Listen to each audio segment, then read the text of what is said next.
My mother called me crying 3 times a day for a week, begging me to come home for Christmas. She said the family was falling apart without me. She said she missed her only daughter, so I flew 11 hours from Tokyo to Atlanta expecting a reunion. Instead, I walked into an ambush. When my mother opened the door, she did not hug me. She did not say hello. She just looked at her watch and said, "You are late." Then she handed me a dirty baby bottle and pointed to the kitchen. That was when I saw the Louis Vuitton luggage stacked in the hallway. That was when I saw my brother laughing as he told his children not to wipe their noses on my shirt because I could not afford a new one. I just smiled and said one thing that turned their vacation into a nightmare. But before I tell you how I evicted my own family from paradise, let me know where you are watching from in the comments.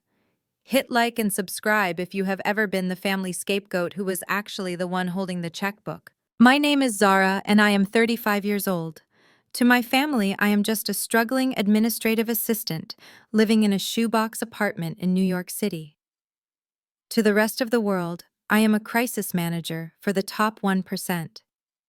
When a senator gets caught in a hotel room with someone who is not his wife, they call me. When a tech CEO accidentally tweets a racial slur, they call me.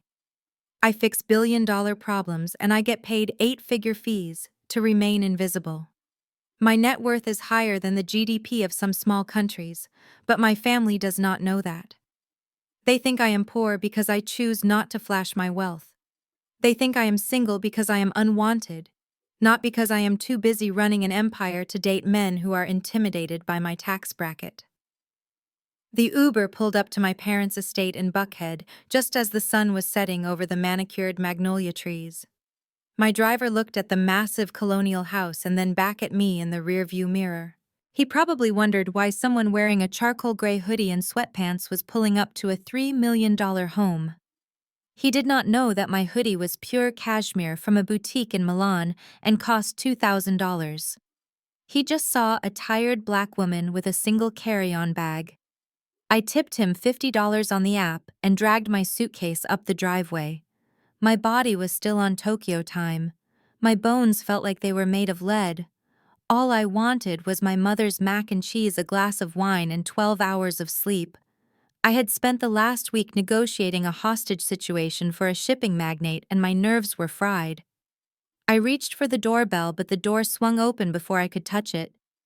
Bernice stood there, my mother. She was wearing a floor-length gold sequined gown that looked like she was about to accept an Academy Award. Her hair was laid to perfection, and her face was beat for the gods. I dropped my hand and smiled, ready for the embrace, ready for the welcome home baby girl that I had flown across the world to hear. "You are 10 minutes late, Zara." That was it. That was the greeting. She did not look at my face. She looked at her diamond-encrusted watch. She stepped back, not to let me in, but to avoid touching my travel clothes with her gown. "Ashley is having a crisis with her nail polish and the baby is screaming his head off. Put your bag down and go warm up a bottle. Jaden only likes it at exactly 98 degrees. Do not microwave it or you will give him gas." I stood frozen on the porch mat. The cold December air whipped around my ankles. I blinked, trying to process the command. "Mom, I just flew 11 hours. I have not eaten since I was over the Pacific Ocean. Can I at least come inside and take off my shoes?" Bernice rolled her eyes and sucked her teeth. The sound was sharp enough to cut glass. Always complaining. "We pay for your flight home and this is the attitude we get. Just come inside and be useful for once. Hurry up, we are on a schedule." She turned her back on me and walked into the foyer. I dragged my suitcase over the threshold and the heavy oak door clicked shut behind me. The house smelled like expensive perfume and stress. I looked around and my heart dropped into my stomach. The foyer looked like the lobby of a Ritz-Carlton during peak season. There were 5 massive suitcases stacked by the stairs, not the old Samsonite ones my father used to use. These were brand new Louis Vuitton trunks with the tags still on them. Resting on top of the stack were garment bags and hat boxes. This was not the luggage for a family staying home for Christmas. This was an exodus. I walked into the living room and the scene was even more confusing. My father, Reginald, was sitting in his favorite armchair, but he was not wearing his usual holiday sweater. He was wearing a white linen suit and a Panama hat. He looked like he was auditioning for a commercial about retirement in the Caribbean. He was sipping a scotch and checking his phone, ignoring the chaos around him. On the white sofa sat my brother Dante, the golden child. He was 38 years old and still acted like he was the crown prince of Atlanta. He was wearing designer sunglasses indoors and tapping furiously on a tablet. Beside him was his wife Ashley. Ashley was white blonde and currently hyperventilating over a microscopic chip in her manicure. Their 3 children were tearing the living room apart. The twins Marcus and Miles were 6 years old and were currently using my mother's silk curtains as climbing ropes. The baby Jaden was in a playpen in the corner screaming at a decibel level that made my teeth ache. Nobody looked up when I entered. I was part of the furniture. I was the help. I cleared my throat. Hello everyone. Merry Christmas. Dante lowered his sunglasses and looked me up and down. He sneered. Look who finally decided to show up. Nice outfit, Zara. Did you get that from the lost and found at the bus station? Ashley stopped blowing on her nails and glanced at me. Her eyes swept over my cashmere hoodie with disdain. Oh, good you are here. The twins need a snack and Jaden needs a change. I think he had a blowout. Be careful with him, Zara. I do not want your street germs on my baby. I felt a vein throb in my temple. I gripped the handle of my suitcase tighter. I am not here to babysit Ashley. I am here to spend the holidays with my family. Mom said you guys missed me. Dante laughed. It was a loud barking sound that made the twins stop swinging on the curtains. Missed you? Yeah, we missed having someone to do the grunt work. Look at you. You look exhausted. You look like you have aged 10 years. Is the secretary life that hard, sis? Maybe you should ask your boss for a raise so you can afford a stylist. I looked at my father. Reginald. The man who taught me how to ride a bike. He refused to meet my eyes. He just took a long sip of his scotch and adjusted his hat. Reginald, tell your daughter to stop standing there like a statue and get to work. Bernice swept back into the room, holding a checklist on a clipboard. We have to leave in 45 minutes, or we will miss the flight. Leave? I asked. My voice was quiet, but it carried across the room. Leave for where? My mother stopped and looked at me as if I was simple. St. Bart's, Zara. It is our 30th wedding anniversary. We are all going to St. Bart's for 10 days. We rented a private villa. It is going to be magnificent. A second honeymoon for me and your father, and a well-deserved break for Dante and Ashley. Dante has been working so hard on his startup. I knew for a fact Dante's startup was a shell company that had not produced a single dollar of profit in 3 years. My father had been funneling his retirement money into it to keep up appearances. So you are all going to St. Bart's, I repeated slowly. And I am what? Going with you. The room went silent. Ashley let out a short, sharp laugh. Dante covered his mouth to hide a smirk. Even my father shifted uncomfortably in his chair. Bernice sighed the long, suffering sigh of a mother burdened with an idiot child. Oh, honey, be realistic. First of all, we could not afford a ticket for you last minute. Do you know how much first class costs during the holidays? Second, someone has to stay here. Stay here. Yes, stay here. Someone has to watch the house. Someone has to feed the dogs. And obviously, someone has to watch the children. I looked at the twins who were now wrestling on the expensive Persian rug. I looked at the screaming baby. You are leaving the children behind. St. Bart's is an adults-only trip, Zara. Ashley chimed in. Her voice was like scraping a fork on a ceramic plate. We need to reconnect. We need romance. Children kill the vibe. Besides, they love their Auntie Zara, don't they? They love playing with poor people. It builds character. Dante high-fived his wife. Do not wipe your snot on her kids, he called out to the twins. That shirt is probably dry clean only because it is already so dirty. It might fall apart if you touch it. They all laughed. My mother, my father, my brother, my sister-in-law. They laughed at me standing there in my travel clothes, exhausted and hungry, while they sat in their finery preparing for a vacation I was not invited to. They did not see a daughter or a sister. They saw a servant. They saw a free nanny. They saw a loser who had nothing better to do than clean up their mess while they lived the high life. I looked at my mother. Her face was set in stone. She was not asking me. She was telling me. "So let me get this straight," I said. My voice was dangerously calm, the professional voice I used when a client was panicking. "You begged me to come home. You guilt-tripped me about family. You made me fly across the world, just so I could be your unpaid babysitter while you go on a luxury vacation." Bernice walked up to me. She smelled like Chanel No. 5 and betrayal. She poked me in the chest with a manicured finger. "Do not be selfish, Zara. We do everything for you. We let you come home. We feed you. Your brother is a CEO. He needs rest. You are just an administrative assistant. What do you need a break from? Filing papers, making coffee. This is your contribution to the family. Since you do not have a husband or children of your own, the least you can do is help raise your brothers." She shoved the clipboard into my chest. "Here is the schedule. The twins eat only organic. No gluten, no sugar, no joy, basically. Jaden needs to be burped for 20 minutes after every feed. You need to hand wash Ashley's silk lingerie if she left any in the hamper, and clean the pool. I want it sparkling when we get back." I took the clipboard. I looked at the list. It was 3 pages long, single-spaced. It was not a favor, it was a sentence. "And where exactly are you staying in St. Bart's?" I asked. Dante puffed out his chest. He stood up and adjusted his lapels, trying to look like a tycoon. "We are staying at Villa Lux. It is the most exclusive property on the island. Impossible to get into. But you know me, sis. I have connections. I pulled some strings. It is fully staffed private beach infinity pool, the works. You probably could not even afford to look at a picture of it." I froze. Villa Lux. My heart stopped for a beat and then started beating a slow, heavy rhythm. A smile tugged at the corner of my mouth. A real smile. Not the polite one I used for business. A predator's smile. Dante did not have connections. Dante was a liar. Villa Lux belonged to Z Holdings International, my holding company.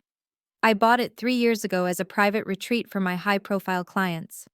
It was my property. My name was on the deed, buried under 3 layers of corporate anonymity. Dante must have booked it through my agency. My staff probably saw the last name Williams and flagged it for a family and friends discount, assuming I had approved it. They gave him the slot I keep open for diplomats and royalty. He was going to my house. He was going to sleep in my sheets. He was going to drink my wine. And he was going to do it while treating me like the help. I looked at my mother. I looked at my brother. I looked at the smug satisfaction on Ashley's face. They thought they had won. They thought they had trapped me. They thought I was the black sheep, the failure, the one with no power. They had no idea. I held the clipboard. I looked at the list of chores. "Okay," I said. Bernice blinked. She expected a fight. She expected tears. She did not expect submission. "Okay," she repeated. "Yes. You guys go. Have a wonderful time. You deserve it. Dante, you especially. Running a startup is so draining. You need the luxury." Dante preened. "Exactly. Finally you get it." I stepped aside and held the door open.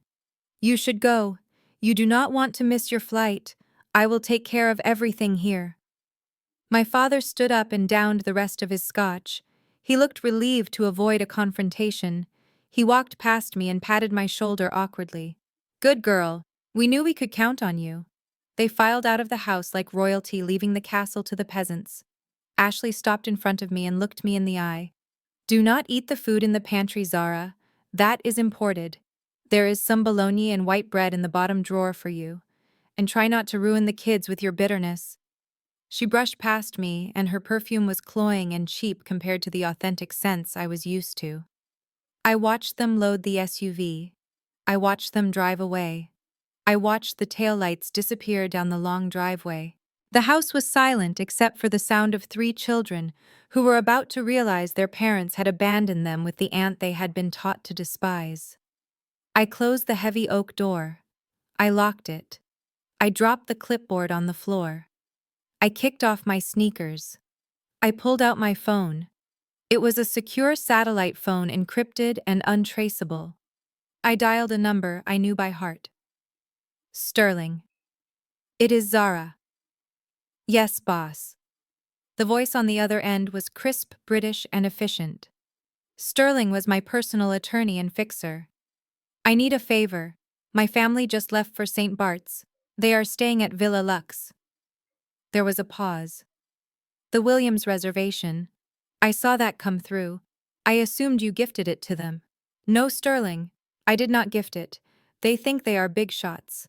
They think they are untouchable. I want you to initiate Protocol Zero on their reservation. Sterling gasped. Protocol Zero? Boss, that is nuclear. That is for enemies of the state. They are worse, Sterling. They are family. Cancel their VIP status, revoke the discount, and flag their credit cards in the local system. I want the rate changed to rack rate immediately, 25,000 a night, payable upon arrival. Understood. Anything else? Yes. Send a cleaning crew to my location in Atlanta. And send the nanny service, the platinum tier. I need 3 nannies here within the hour to take these children to a hotel. I am not babysitting. I am on vacation. Consider it done. I hung up the phone. I walked into the living room where the twins were staring at me. They looked confused. They sensed the shift in the atmosphere. They sensed that the Auntie Zara they knew was gone, and someone else was standing in her place. I walked over to my father's liquor cabinet. I took out the bottle of Pappy Van Winkle bourbon he had been saving for 10 years. The bottle, he said, was too good to open for anything less than a coronation. I cracked the seal. I poured a glass. I took a sip and let the warmth spread through my chest. St. Bart's was a 4-hour flight. They would land in paradise thinking they were kings, but by the time they got to the front desk, they would be paupers. The game had just begun, and they did not even know they were playing. I walked into the formal dining room, and the smell of roasted garlic and rosemary prime rib hit me like a physical blow. My stomach gave a violent growl that was loud enough to be heard over the clinking of silverware, but nobody acknowledged it. The table was set with my mother's best china, the Wedgwood pattern she only brought out when the bishop came for dinner, or when she wanted to prove to the neighbors that the Williams family was still royalty in Atlanta. My father sat at the head of the table carving a massive piece of beef. My mother was sipping a glass of red wine that cost more than my brother's monthly car payment. Dante and Ashley were shoveling food into their mouths like they had not eaten in a week, while their children threw dinner rolls at the crystal chandelier. I looked for a place setting for myself. There was none. The table was full.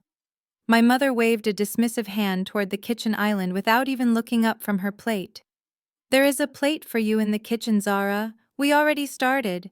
We could not wait for you to drag yourself in from the airport. You know how Dante gets when his blood sugar drops. I walked into the kitchen. On the cold marble counter sat a paper plate.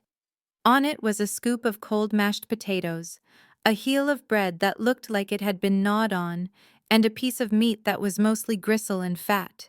It was the scraps. They were feeding me the scraps in the house I grew up in.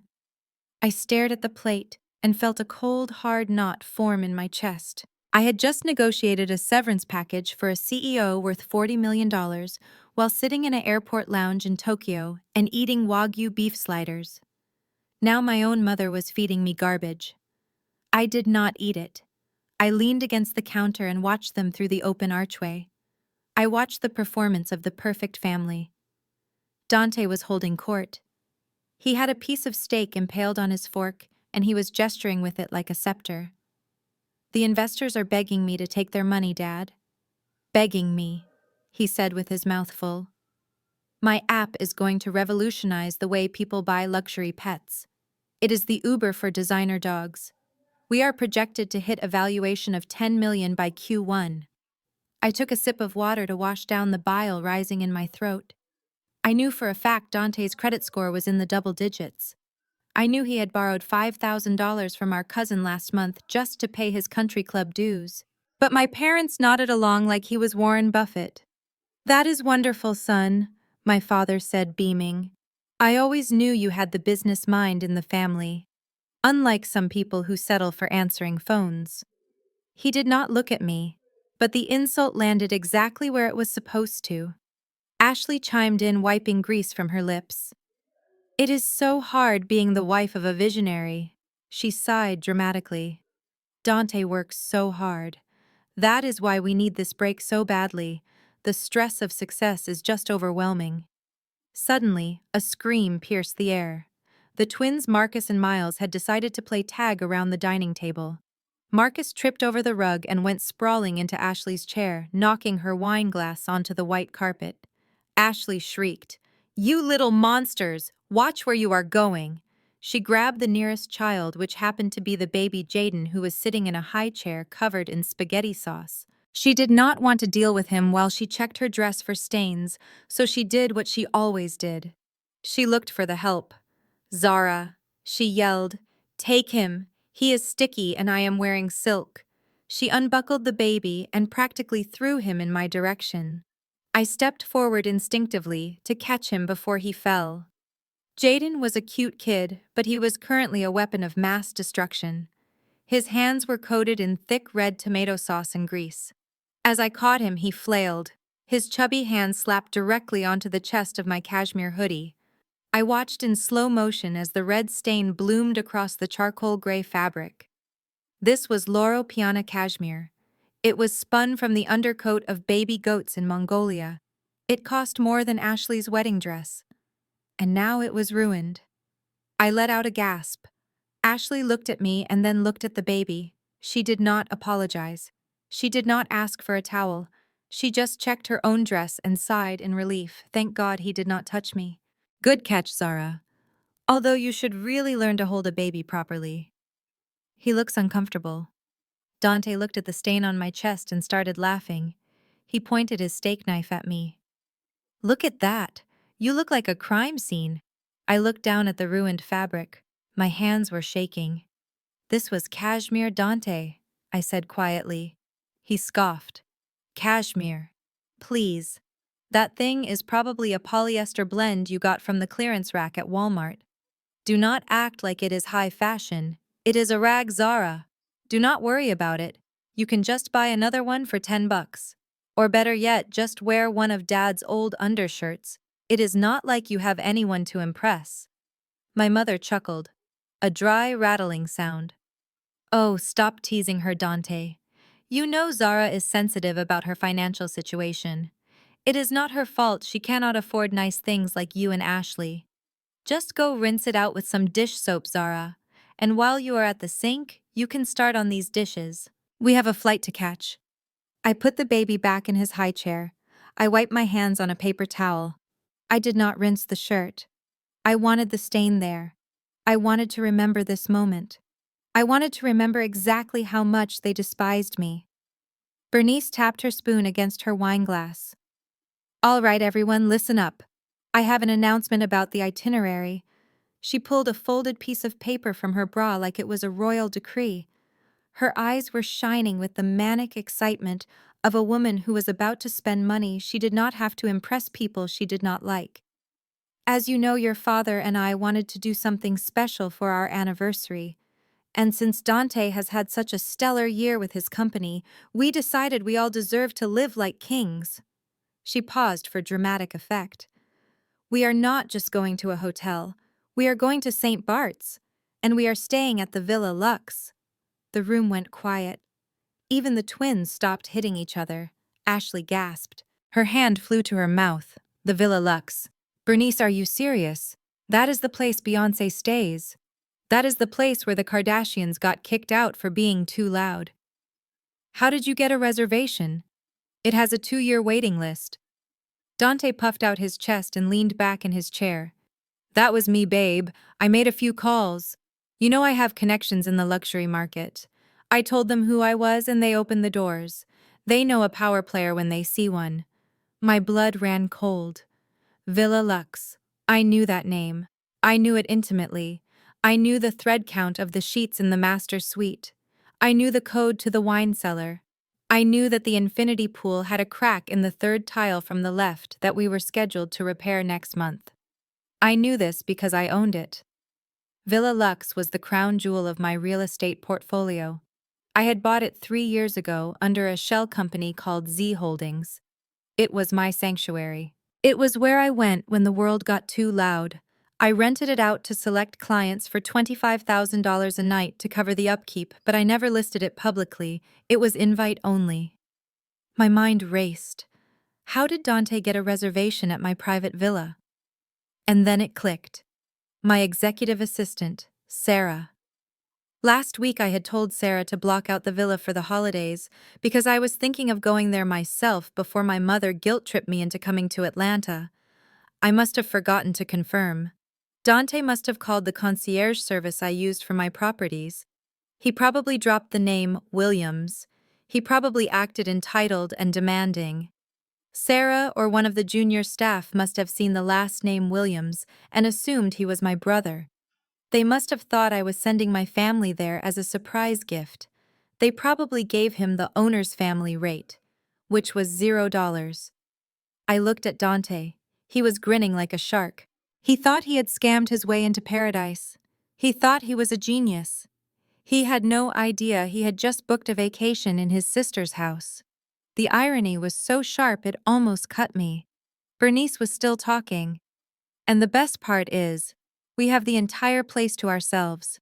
10 days of private chefs, chauffeurs, and beach service. We are going to take so many pictures. The neighbors are going to die of jealousy. She turned to me.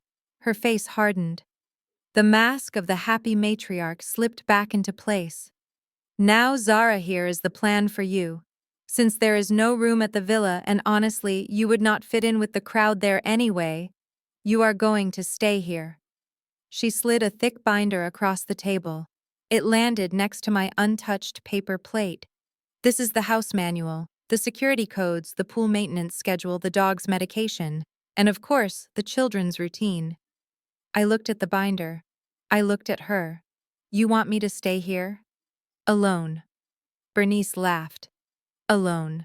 Don't be silly. You will have Marcus Miles and Jaden. We are not taking them. The villa is not child-friendly, and Ashley needs a break. You are good with kids, aren't you? It is not like you have anything else to do. Ashley chimed in. And make sure they keep up with their French lessons, Zara. I do not want them losing their accent just because they are spending 10 days with you. And no TV, only educational games. The disrespect was absolute. It was a masterclass in dehumanization.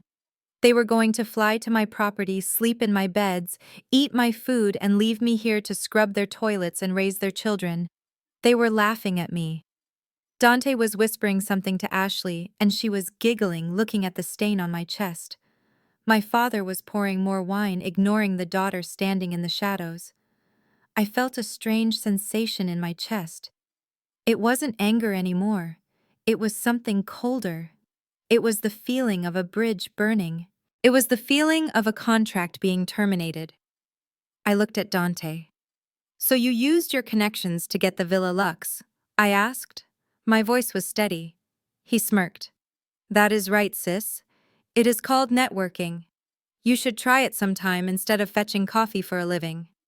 I nodded slowly. Wow. Villa Lux. That is impressive, Dante. I have heard the owner is extremely particular about who stays there. I hope you didn't lie on the application. He waved a hand dismissively. The owner doesn't know I exist. I dealt with the staff. I charmed them. I am Dante Williams. People open doors for me. I smiled. A real, genuine smile. Because he was right. People did open doors for him. But he forgot that I was the one holding the keys. You are right, Dante, I said. You are absolutely right. I picked up the binder. I did not open it. You guys should go. You do not want to be late for your flight. St. Bart's is beautiful this time of year. You are going to have the vacation you will never forget. Bernice clapped her hands. Finally, some gratitude. See? Was that so hard, Zara? Now clear the table. We need to do a final luggage check. I watched them scramble. I watched them rush. I watched them pile into the Uber Black that Dante had ordered on a credit card that was probably maxed out. I waved from the porch as they drove away. As soon as the taillights vanished around the corner, I dropped the smile. I dropped the binder into the recycling bin. I walked back into the house. The silence was heavy, but it was mine. I took my phone out of my pocket. I looked at the time. They would be in the air in 2 hours. They would land in 4. I had 4 hours to set the stage. I unlocked my phone and opened my contact list. I scrolled past senators and celebrities until I found the number for the property manager in St. Bart's. Then I scrolled down to nanny services, Atlanta, Platinum Elite. And finally I found the number for the bank that held the mortgage on my parents' house. I sat down at the head of the dining table in my father's chair.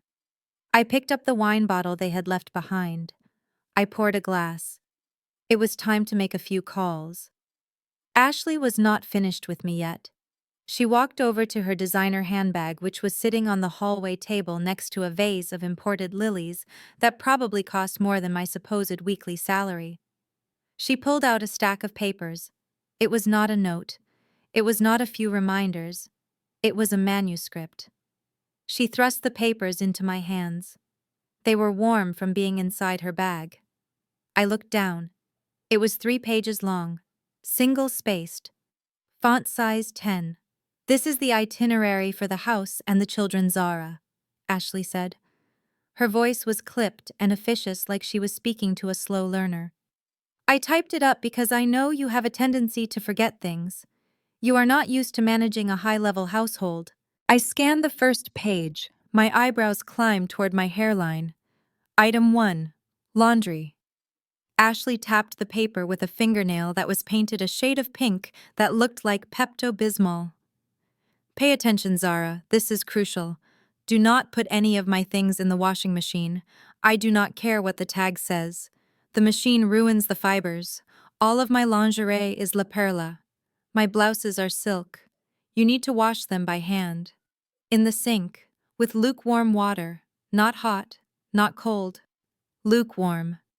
She paused to make sure I was absorbing the gravity of her underwear, and used the imported detergent from France.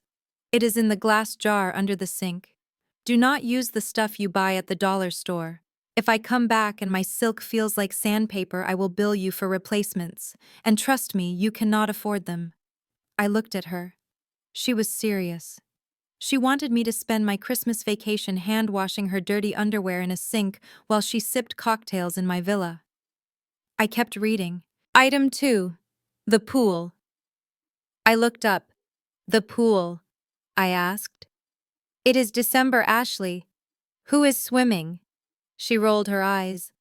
"It is a heated pool, Zara. It needs to be maintained. The pool boy is off for the holidays because apparently everyone feels entitled to a vacation these days. But the grout is looking a little dingy." She reached into her bag again and pulled out a small brush. It looked like a toothbrush, but with stiffer bristles. "While the kids are napping, I want you to scrub the tile line, all the way around. Use this. It gets into the crevices better than the big brush. I want it gleaming when we get back. We are hosting a brunch for Dante's investors the day after we return, and appearances are everything. Scrub the pool, with a toothbrush. In December." This was not a chore list. This was a humiliation ritual. This was Cinderella without the fairy godmother. She wanted me on my knees. She wanted me wet and cold and scrubbing her filth while she lived like a queen. Item 3. Meals. "The twins are on a very strict diet," Ashley said. She sounded proud of this fact. "No processed foods, no sugar, no dairy, no fun. Everything must be made from scratch." She pointed to the kitchen. "I bought organic almond flour, free-range eggs, and kale. You need to bake them fresh muffins every morning at 6. If they wake up and there are no muffins, they get cranky. And Marcus only eats the muffins if you peel the skin off the blueberries first." I stared at her. "You want me to peel blueberries?" "Yes, Zara. Peel the blueberries. It is a sensory thing." He is very advanced for his age, and he has refined tastes. Just do it. It takes 20 minutes if you focus. 5 meals a day, snacks included, all organic, all from scratch. Peeling fruit like I was a surgical robot. She was not asking for a babysitter, she was asking for a slave. I folded the papers, I made a sharp crease down the middle. Is that all? I asked. Ashley pursed her lips. There is a schedule for the dog, too. He needs to be walked 4 times a day, and he only poops if you sing to him. But it is all in the binder I threw away. Just figure it out. She turned away from me, dismissing me. She checked her reflection in the hallway mirror, adjusting a strand of hair that was already perfect. My father, Reginald, shuffled into the hallway. He was adjusting his Panama hat, trying to look the part of the wealthy patriarch. He had his coat over his arm. He looked at me, and then he looked at the thermostat on the wall. He walked over to it and tapped the glass. "Zara," he said. His voice was low. He did not want Ashley or Dante to hear him counting pennies. "Yes, Dad. Listen, it is going to be a cold week, but gas prices are through the roof." He lowered the temperature from 70 to 62. "Keep it here. Put a sweater on the kids if they get cold. We have to be mindful of the overhead." He leaned in closer. I could smell the scotch on his breath. "This trip is costing a fortune. But it is an investment. Dante is going to meet some very important people in St. Bart's, venture capitalists, crypto whales. He needs to project success. We have to save money where we can so he can spend it where it counts." I looked at my father. He was a man who had worked at a bank for 40 years. He knew the value of a dollar. And yet here he was freezing his own grandchildren to fund his son's delusions of grandeur.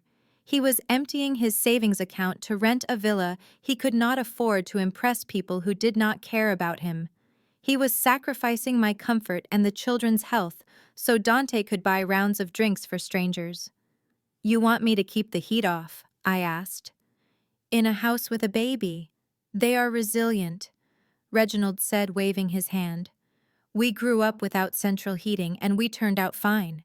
Just do not touch the dial, Zara. I will be checking the app on my phone. If I see it go above 65, I am going to be very disappointed in you."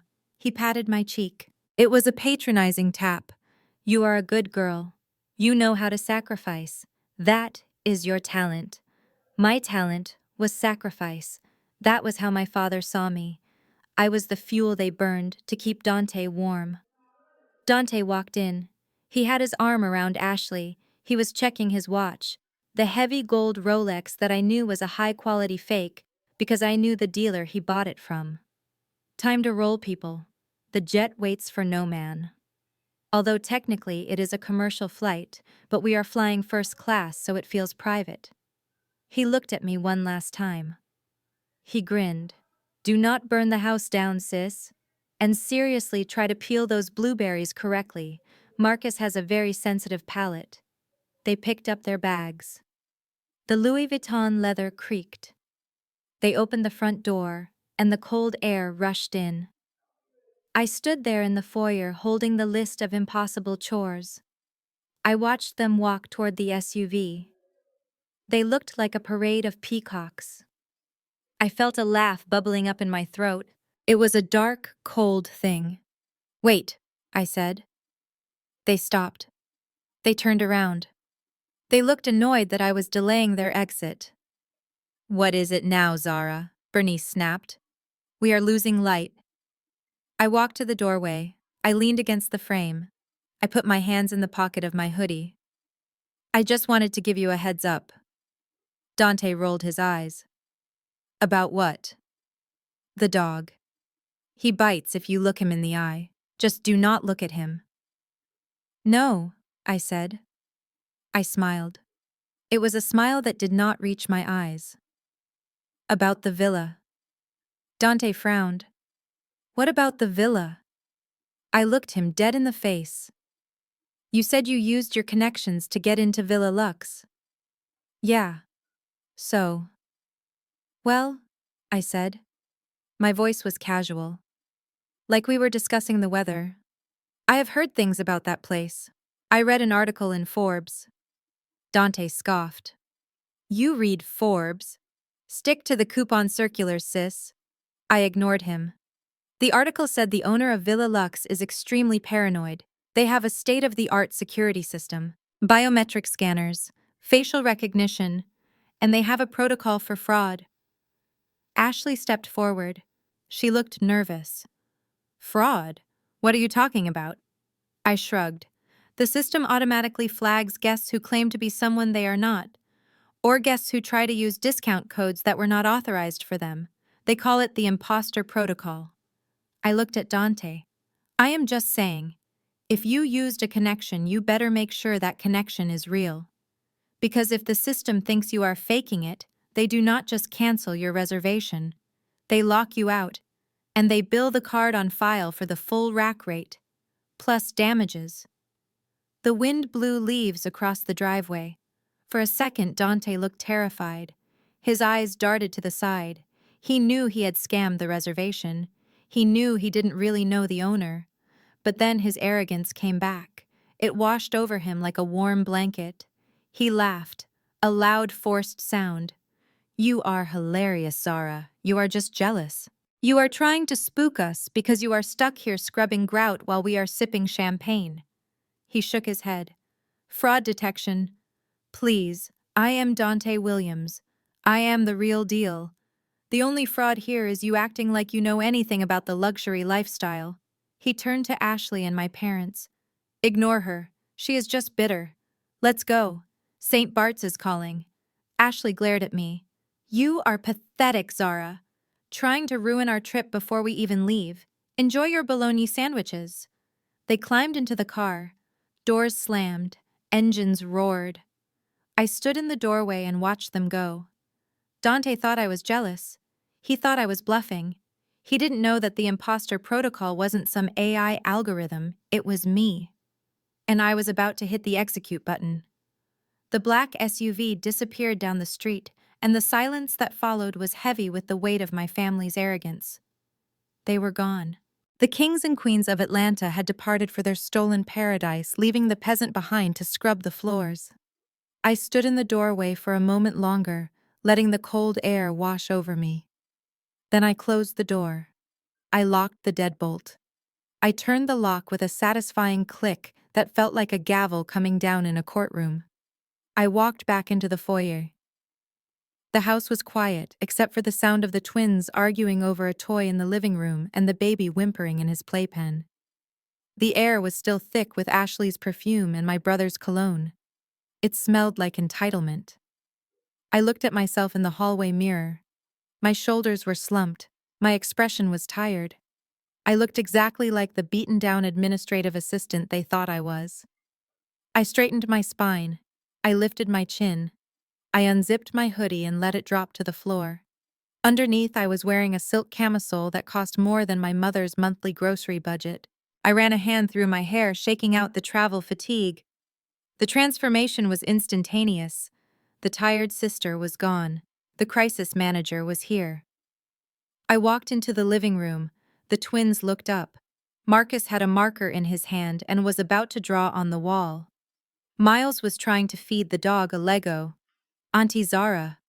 Marcus whined. We are hungry. Mom said you have to make us muffins. Now.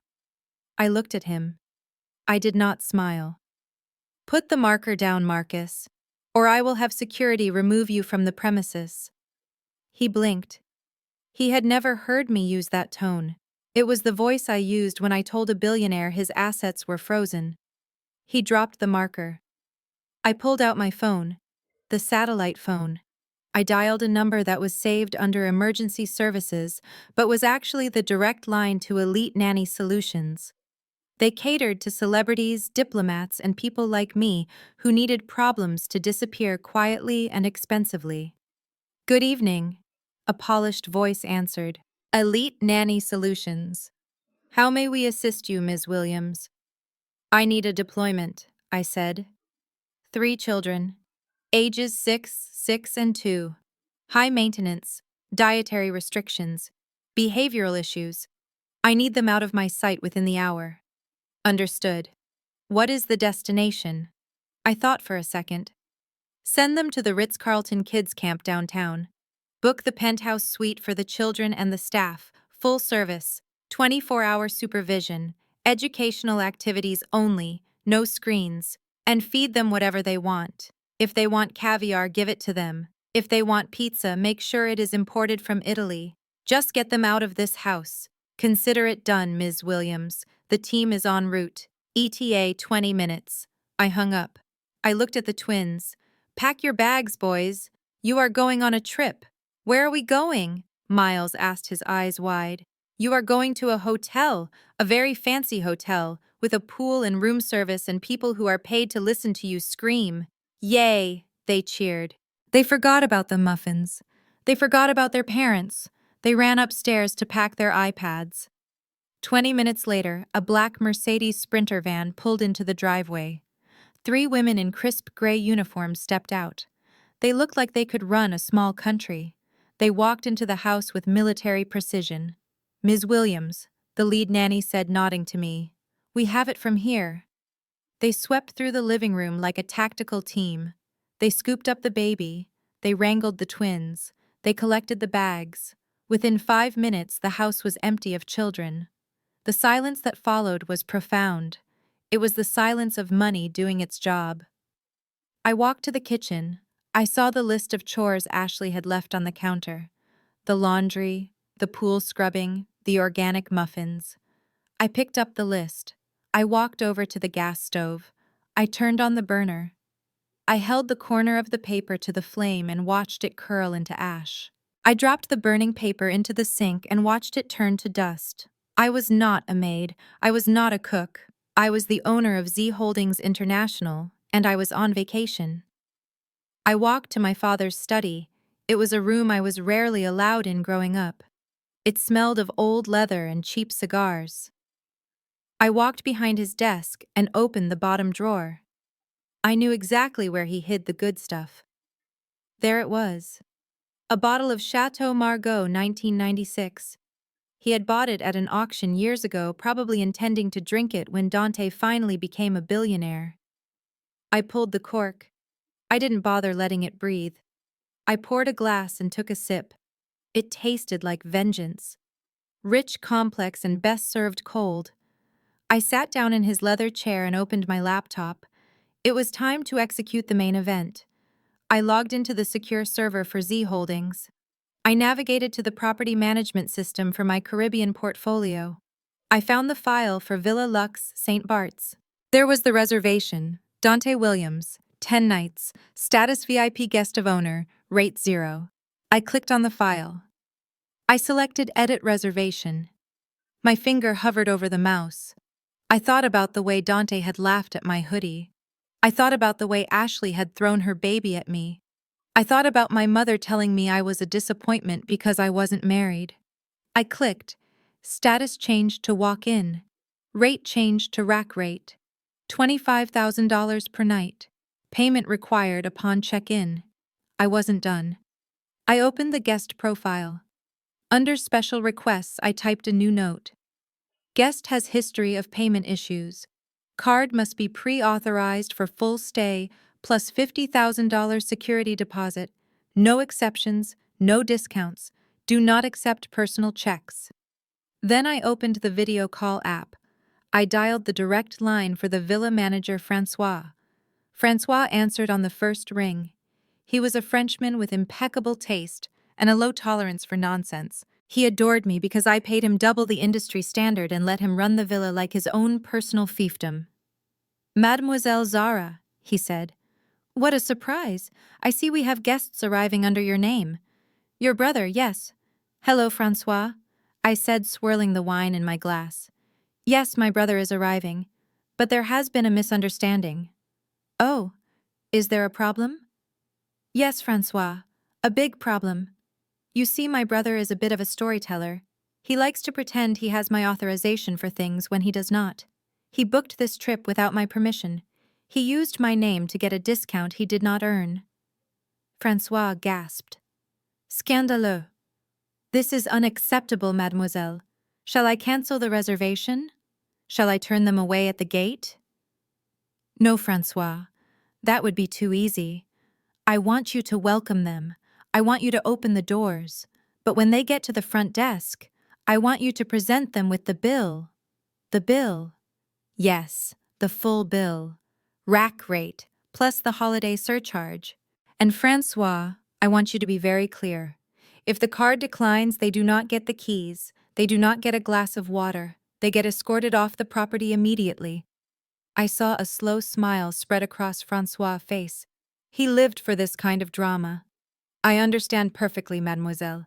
And if they try to call you, my phone is off, Francois. I am unreachable. I am in a silent retreat in the mountains. I cannot be disturbed. Très bien. Leave it to me. I will prepare a special welcome for Monsieur Dante. Thank you, Francois. Enjoy the show. I closed the laptop. I leaned back in the chair and closed my eyes. They were in the air now, flying over the Atlantic, drinking champagne they couldn't afford, dreaming of a vacation they hadn't paid for. They were happy. They were smug. They were about to hit a wall at 500 miles an hour. I stood up and walked out of the study carrying the wine bottle. I walked upstairs to the master bathroom, my mother's sanctuary. The place where she spent hours applying creams and serums trying to hold on to her youth. The bathtub was a massive soaking tub with jets. I turned on the water. I poured in half a bottle of my mother's most expensive bath oil. The room filled with the scent of jasmine and greed. I stripped off my clothes. I stepped into the hot water. I sank down until the bubbles touched my chin. I took another sip of wine.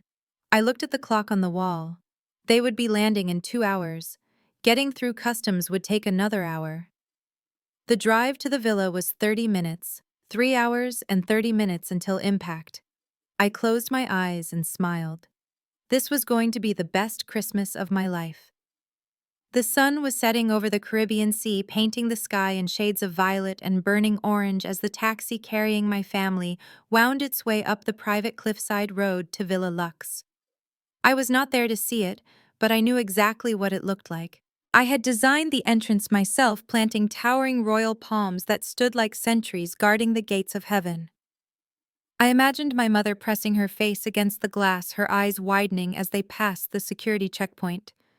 I imagined Dante leaning back in his seat, trying to look bored, while his heart raced at the prospect of living a life he could never afford.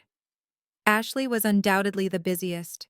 She would have her ring light attached to her phone, broadcasting live to her 3,000 followers. I could almost hear her voice, pitchy and breathless, narrating their arrival. "Hey guys, we just arrived at our private villa in St. Bart's. This is how the Williams family does Christmas. No cold weather for us. Just luxury." They stepped out of the vehicle and into the open-air lobby. The architecture was seamless, blurring the lines between indoors and outdoors. The floor was imported Italian travertine. The air smelled of sea salt and expensive orchids. A team of staff members stood waiting in crisp white linens, but they were not holding welcome drinks with little umbrellas. They were holding tablets, and their expressions were polite but guarded. Dante strode to the front desk like he owned the place. He was wearing a linen shirt unbuttoned one too many times and loafers with no socks. He tapped his knuckles on the marble counter. "Check in for Williams," he announced loud enough for the couple sitting in the lounge area to hear. The couple happened to be a French tech billionaire and his supermodel wife, clients of mine who valued discretion above all else. They looked up, annoyed by the intrusion. The receptionist looked up. Her name was Monique. She had worked for me for 2 years and she had a spine of steel. She did not smile. She did not offer a warm Caribbean greeting. She simply tapped her screen. "Passport, please, monsieur." Dante slid his passport across the counter along with my father's credit card. The black card that Reginald was so proud of, even though it had a limit that wouldn't cover the minibar bill at this place. Reservation for Dante Williams. 10 nights. VIP suite. Monique took the passport. She took the card. She typed something into her system. The silence stretched. Ashley was panning her camera around the lobby, showing off the art installation I had commissioned from a local sculptor. "Look at this, guys," Ashley chirped. "This is real art. Not like the stuff you see at Target. We are literally living the dream." Monique stopped typing. She looked at Dante. Her face was a mask of professional indifference. I have your reservation, Monsieur Williams. However, there appears to be a discrepancy with the booking code. Dante laughed. A nervous sound. Discrepancy. What discrepancy? My sister booked this. Zara Williams. She works for the owner. Or something like that. Just fix it. Monique did not fix it. She turned the screen slightly so he could not see it. The discount code associated with this reservation has been voided by the corporate office. The note says, unauthorized use of employee benefits. As a result, the reservation has been reverted to the standard holiday rate. Dante frowned. He drummed his fingers on the counter. Okay, fine. Whatever. Just charge the card for the incidentals. We will sort out the rate later. My sister probably just messed up the paperwork. She is an assistant, you know. Not very bright. Monique cleared her throat. I cannot check you in until the full balance is settled, monsieur. The rate for the Royal Palm Villa during peak holiday season is $25,000 per night. For 10 nights, that brings the total to $250,000. Plus taxes and resort fees, we also require a $50,000 security deposit due to the special nature of the booking. The color drained from Dante's face. He looked like he had been punched in the gut. 25,000 a night. Ashley stopped spinning in circles. She lowered her phone. The live stream was still running, capturing her husband's humiliation in high definition. What did she say, babe? Ashley asked, her voice shrill. Did she say $250,000? Reginald stepped forward. He adjusted his Panama hat, but his hands were shaking. There must be a mistake, young lady. My daughter arranged this. It was a gift for my anniversary. Monique shook her head. There is no gift noted in the system, monsieur. The reservation is listed as pay upon arrival. And I am afraid I have tried to process the card you provided for the deposit. It was declined. Declined. Reginald grabbed the counter for support. That card has a $50,000 limit. It cannot be declined.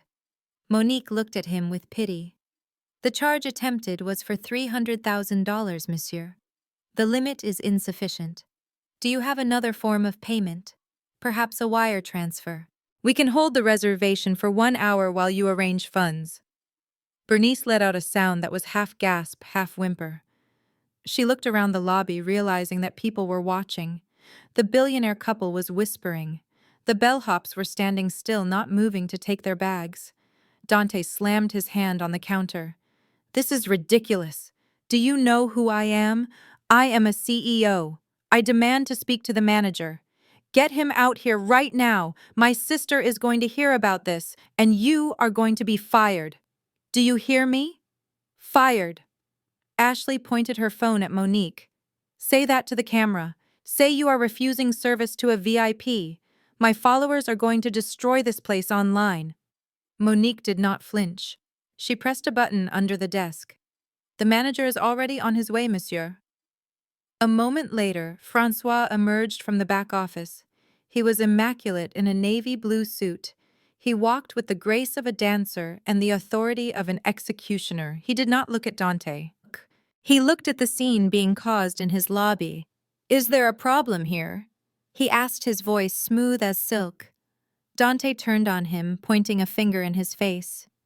Yes, there is a problem. Your incompetent staff is trying to extort me. We have a reservation. We are guests of the owner. And this woman is asking for 300 grand. Fix it. Now. Francois looked at Dante's finger. He looked at Dante's cheap loafers. He looked at the fake Rolex. Monsieur Williams, he said, I am the general manager. I am personally familiar with this reservation. The owner, Z Holdings International, personally audited our bookings this morning. They flagged this reservation as fraudulent. Fraudulent! Dante sputtered. Yes, you claimed a relationship with the owner that does not exist. You attempted to use a discount code that was not issued to you. We are under strict instructions. You pay the rack rate or you leave. Ashley shoved her phone into Francois's face. I am live streaming this. Do you want bad press? Because I can give you bad press. We are influencers. Francois smiled. It was the terrifying smile I had told him to use. Madame, filming on private property without permission is a violation of our guest privacy policy. I must ask you to stop immediately, or I will have your device confiscated. And as for your influence, we cater to people who own countries, not Instagram accounts. Your threats are meaningless here. He turned back to Reginald.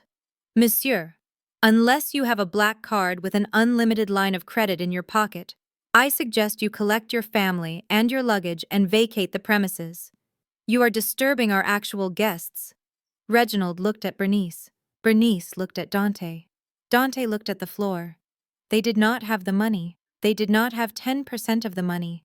They had come here on a lie and now the bill had come due. But we have nowhere to go, Bernice whispered. Her voice trembled. We flew 4 hours. We sent the car away. It is nighttime. Please, just let us stay one night. We will call Zara. She will fix this. Francois checked his watch. You have 5 minutes to leave the lobby. After that, I will call the island police. They are not known for their hospitality toward trespassers. He snapped his fingers. 2 large security guards materialized from the shadows. They did not look like the friendly concierges. They looked like they broke bones for a living. Please remove these people and their luggage from the property, Francois ordered. Dante tried to bluster one last time. You cannot do this. I am going to sue you.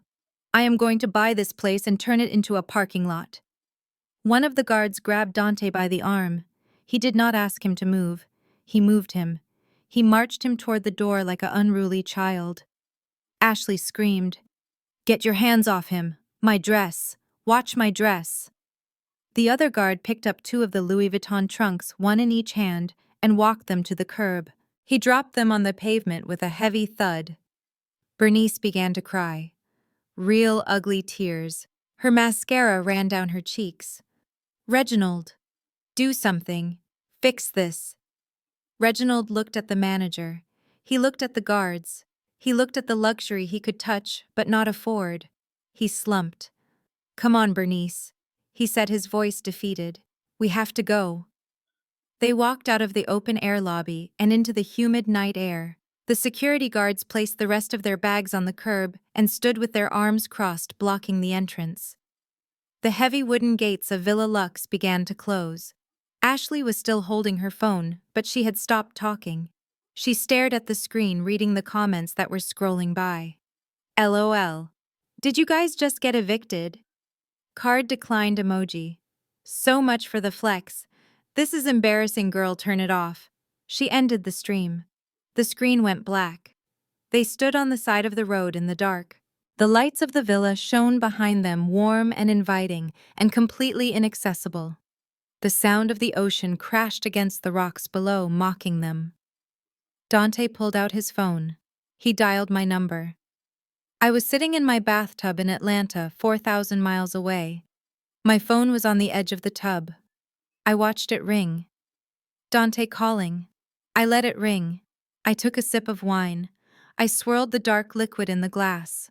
I imagined them standing there, the mosquitoes starting to bite, the humidity ruining Ashley's hair, the realization sinking in that there were no Ubers in St. Bart's, and the nearest hotel that would take a credit card with a $2,000 limit was a hostel on the other side of the island. The phone stopped ringing. Then it started again. Mom calling. I let it ring. I closed my eyes and sank deeper into the bubbles. This was what they wanted, wasn't it? A memorable family vacation, an experience they would never forget. I had given them exactly that. Welcome to Paradise, family. I hope you packed bug spray. The vibration of my phone against the marble vanity was the only thing disturbing the absolute tranquility of my evening. I was lying face down on a portable massage table I had set up in the center of my parents' master bedroom. The room usually smelled like my mother's insecurity and desperation, but tonight it smelled of eucalyptus and lavender. Stefan, my personal masseuse, who usually only made house calls to my penthouse in Manhattan, was working a knot out of my left shoulder. I had flown him down on a separate jet because I refused to tolerate mediocre bodywork just because I was in Georgia. The phone buzzed again. And again. And again. It was vibrating with such intensity, it was slowly walking itself toward the edge of the table. I glanced at the screen. It was my mother, Bernice. I let it ring. I wanted them to sweat. I wanted them to stand in that humid Caribbean night air for a few more minutes while the mosquitoes feasted on their ankles.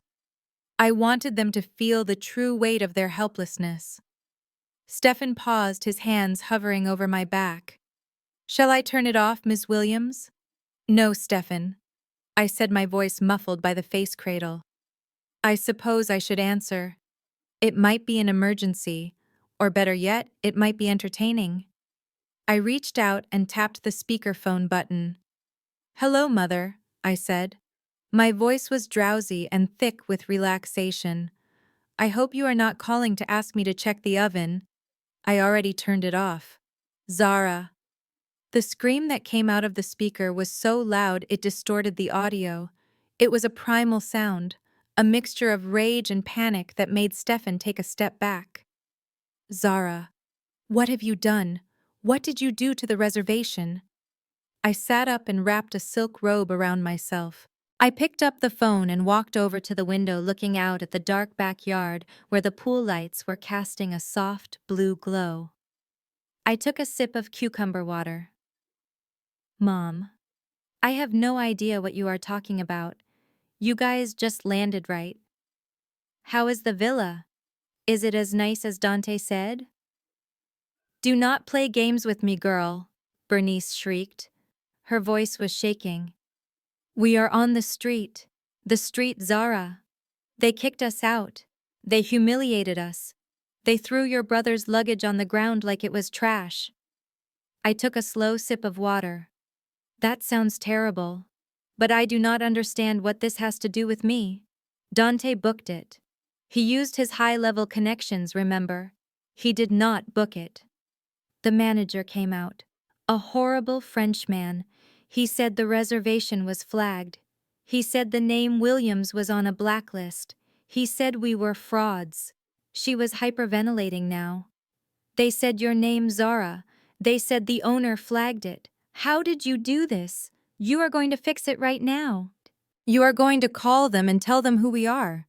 You are going to tell them that my son is a CEO and my husband is a respected banker." I let out a low laugh. It was the laugh of someone watching a reality show where the villain finally gets voted off the island. "Mom, listen to yourself. You are sounding hysterical. How could I possibly have anything to do with a 5-star resort in St. Bart's?" I walked over to the full-length mirror and admired my skin. It was glowing. "You guys have spent the last 3 hours telling me I am a failure. You told me I am just a broke administrative assistant. You told me I am useless. So which is it, Mom? Am I a loser who cannot afford a new hoodie? Or am I a powerful mastermind who can control luxury resorts from another country? You cannot have it both ways." There was a scuffle on the other end of the line. I heard Dante's voice, muffled and angry, snatching the phone away. "Listen to me, you little witch." Dante's voice was breathless. He sounded like he had been running or crying. "Maybe both. I know you did something. I do not know how you hacked their system, but I know it was you. The manager said the discount code was invalid. He said it was for employees only. You tried to sabotage me because you are jealous." "Jealous," I repeated. "Yes, jealous. You are jealous of my success.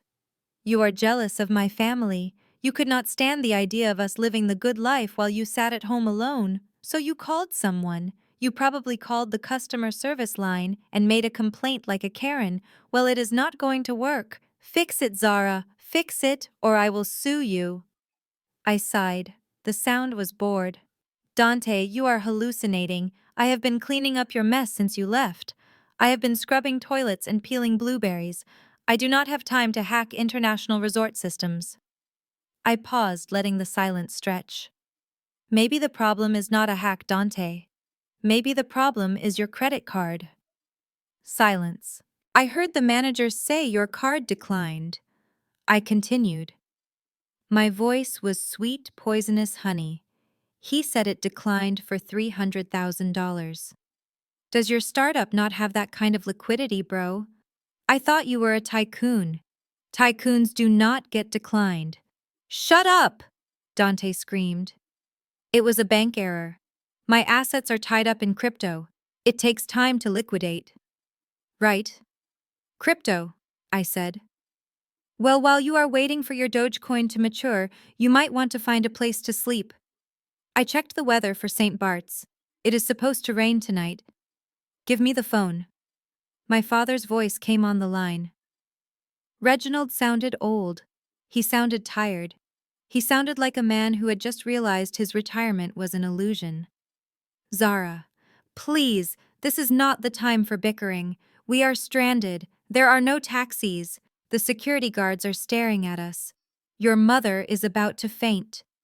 I sat down on the edge of the bed. Dad, I honestly wish I could help. But what do you want me to do? I am in Atlanta. I have $200 in my bank account, remember? That is what you guys tell everyone. I cannot wire you money. I cannot book you a room. I am just the help. Reginald let out a sob. It was a weak, pathetic sound. We cannot get a flight back. I checked. Everything is booked until Tuesday.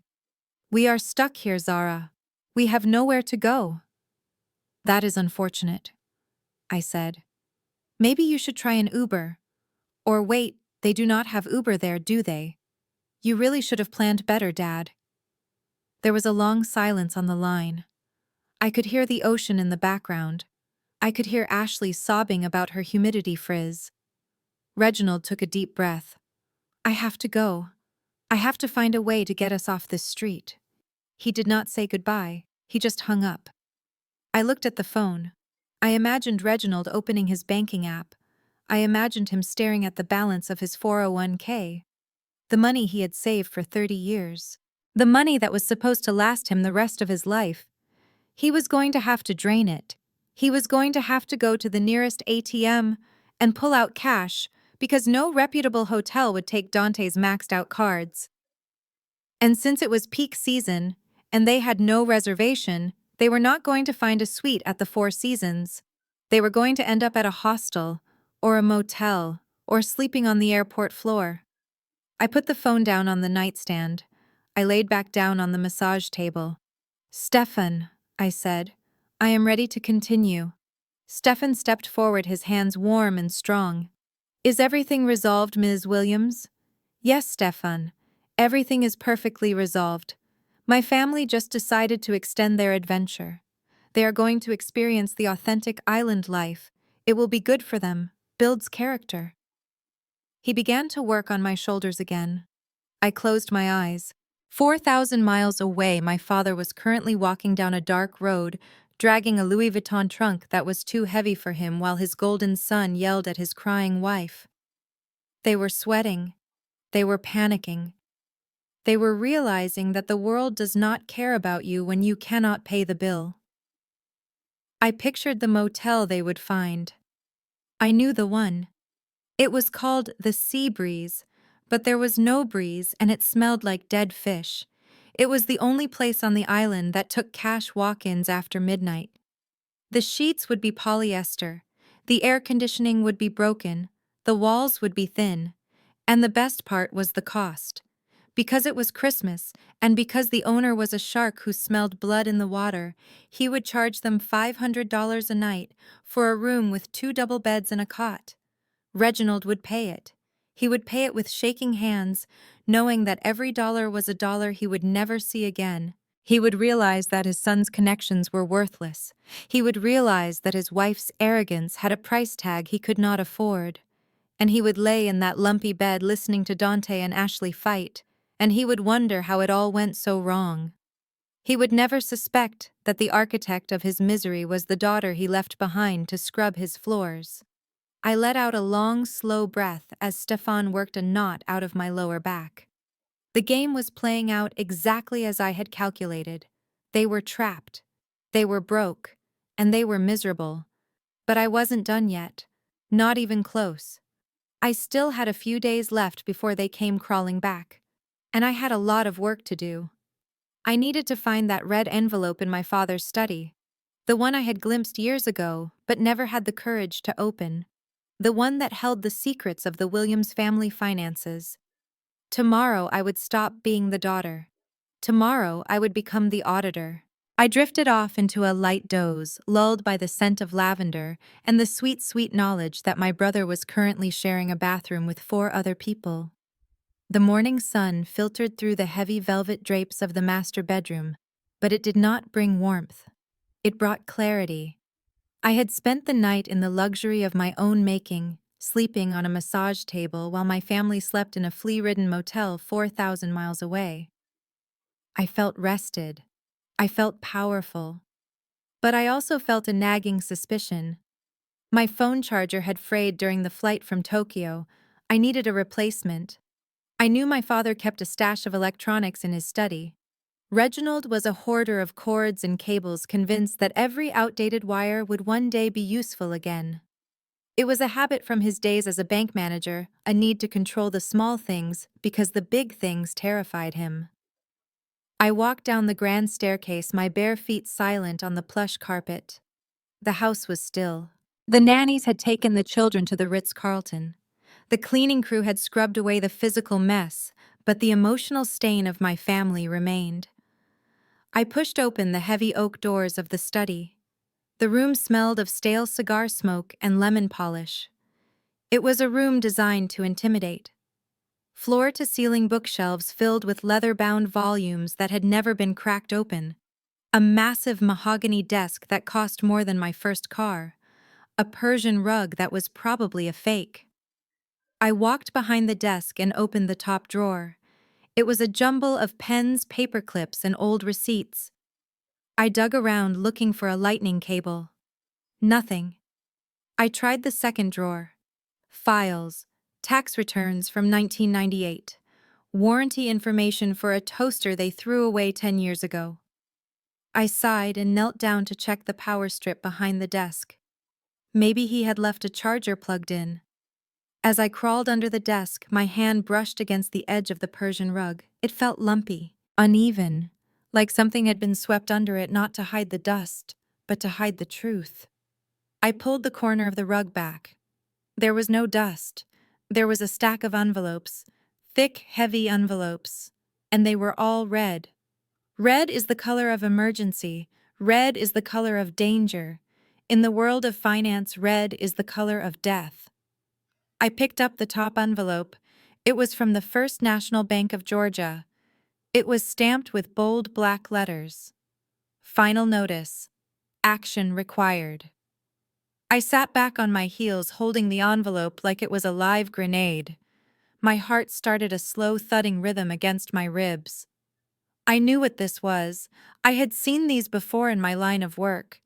This was not a late fee. This was an execution order. I tore it open. The letterhead was stark. The language was brutal. Dear Mr. Williams, this letter serves as final notification regarding the mortgage on the property located at 45 Magnolia Drive. You are currently in default. The outstanding balance of $850,000 is due immediately. Failure to remit payment in full by January 15th will result in foreclosure proceedings and eviction. January 15th. That was 15 days away. I stared at the date. I stared at the amount. $850,000. My parents bought this house 20 years ago for $400,000. They had paid it off 5 years ago. I remembered the party they threw. They burned the mortgage papers in the backyard fire pit while Dante toasted them with cheap champagne. This house was supposed to be their safety net, their legacy. It was supposed to be free and clear. How did they owe nearly $1 million on a house they owned outright? I reached for the rest of the stack. I ripped open envelope after envelope. It was like peeling back layers of rotten skin to find the infection underneath. There were 3 mortgage agreements. 3. The first one was dated 2 years ago. A home equity line of credit for $200,000. The stated purpose was home improvement. I looked around the study. Nothing had been improved in a decade. The second one was dated 18 months ago. Another 300,000. Stated purpose investment capital. The third one was dated 6 months ago. A high-risk subprime loan with an interest rate that should have been illegal. $350,000. And stapled to the back of the third loan document was a printout of an email. My father printed his emails. He filed them. He left a paper trail of his own destruction. The email was from Dante. The subject line was moonshot. Dad, this is it. The algorithm is perfect. Bitcoin is about to hit 100,000. If we buy in now, we triple our money in 3 months. I just need the capital. The investors are lining up, but I want to keep this in the family. I want you and Mom to retire on a yacht. Trust me. This is a sure thing. Just sign the papers. I will handle the payments. You won't even notice the money is gone until I bring it back multiplied by 10. Love, Dante. I dropped the paper. It fluttered to the floor, landing on the foreclosure notice. Dante, the golden child, the visionary, the CEO. He hadn't just borrowed money for country club dues. He had gambled the house. He had convinced our parents to mortgage their entire lives to fund his crypto obsession, and he had lost. I looked at the dates on the bank statements. The market crashed 2 weeks after the third loan was signed. Dante's portfolio had evaporated. It went from $1 million to zero in 48 hours. He hadn't told them immediately. I could see the panic in the later emails, the excuses, the delays. Just a market correction, Dad. Hold the line, Mom. Do not sell. And then the silence. The payments stopped. The bank started calling. The red envelopes started arriving. My parents knew. They knew they were broke. They knew the house was gone. They knew they had 15 days before the sheriff came to put a padlock on the door. That was why they booked the trip to St. Bart's. It wasn't a celebration. It was a last stand. It was a final desperate attempt to pretend they were still the Williams of Buckhead. They were going to blow the last few dollars they could scrape together on a first-class fantasy and then come back to face the firing squad. Or worse, they were planning to come back and move in with me. I realized it with a jolt of nausea. The comments about my apartment in New York. Is it roomy, Zara? Do you have a guest room? New York is so nice in the spring. They were going to lose the house, and then they were going to show up on my doorstep with their Louis Vuitton luggage and their sob stories. They were going to guilt me into taking them in. They were going to make me support them while Dante looked for new opportunities. They had turned me into a backup plan without ever asking me.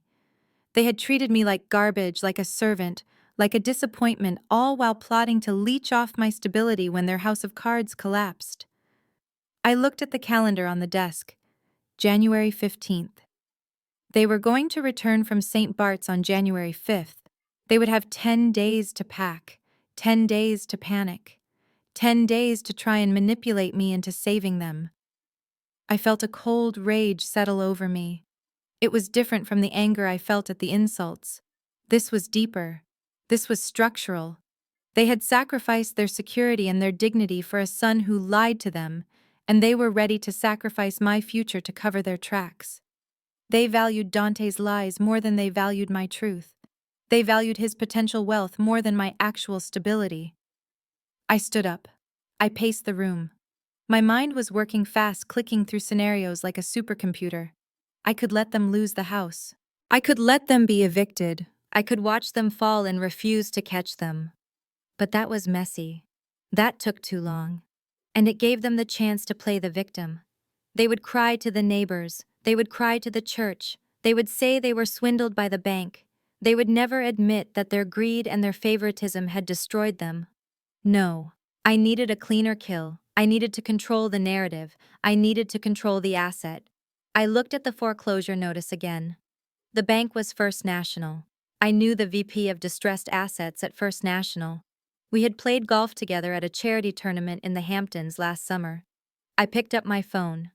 I sat down in my father's chair. I swiveled it around to face the window. If the house was going to be sold, I should be the one to buy it. If the debt was going to be collected, I should be the one collecting it. I dialed Sterling's number. It was early morning in London, but Sterling never slept. "Zara," he answered. "What is the status of the vacationers?" "They are miserable, Sterling," I said.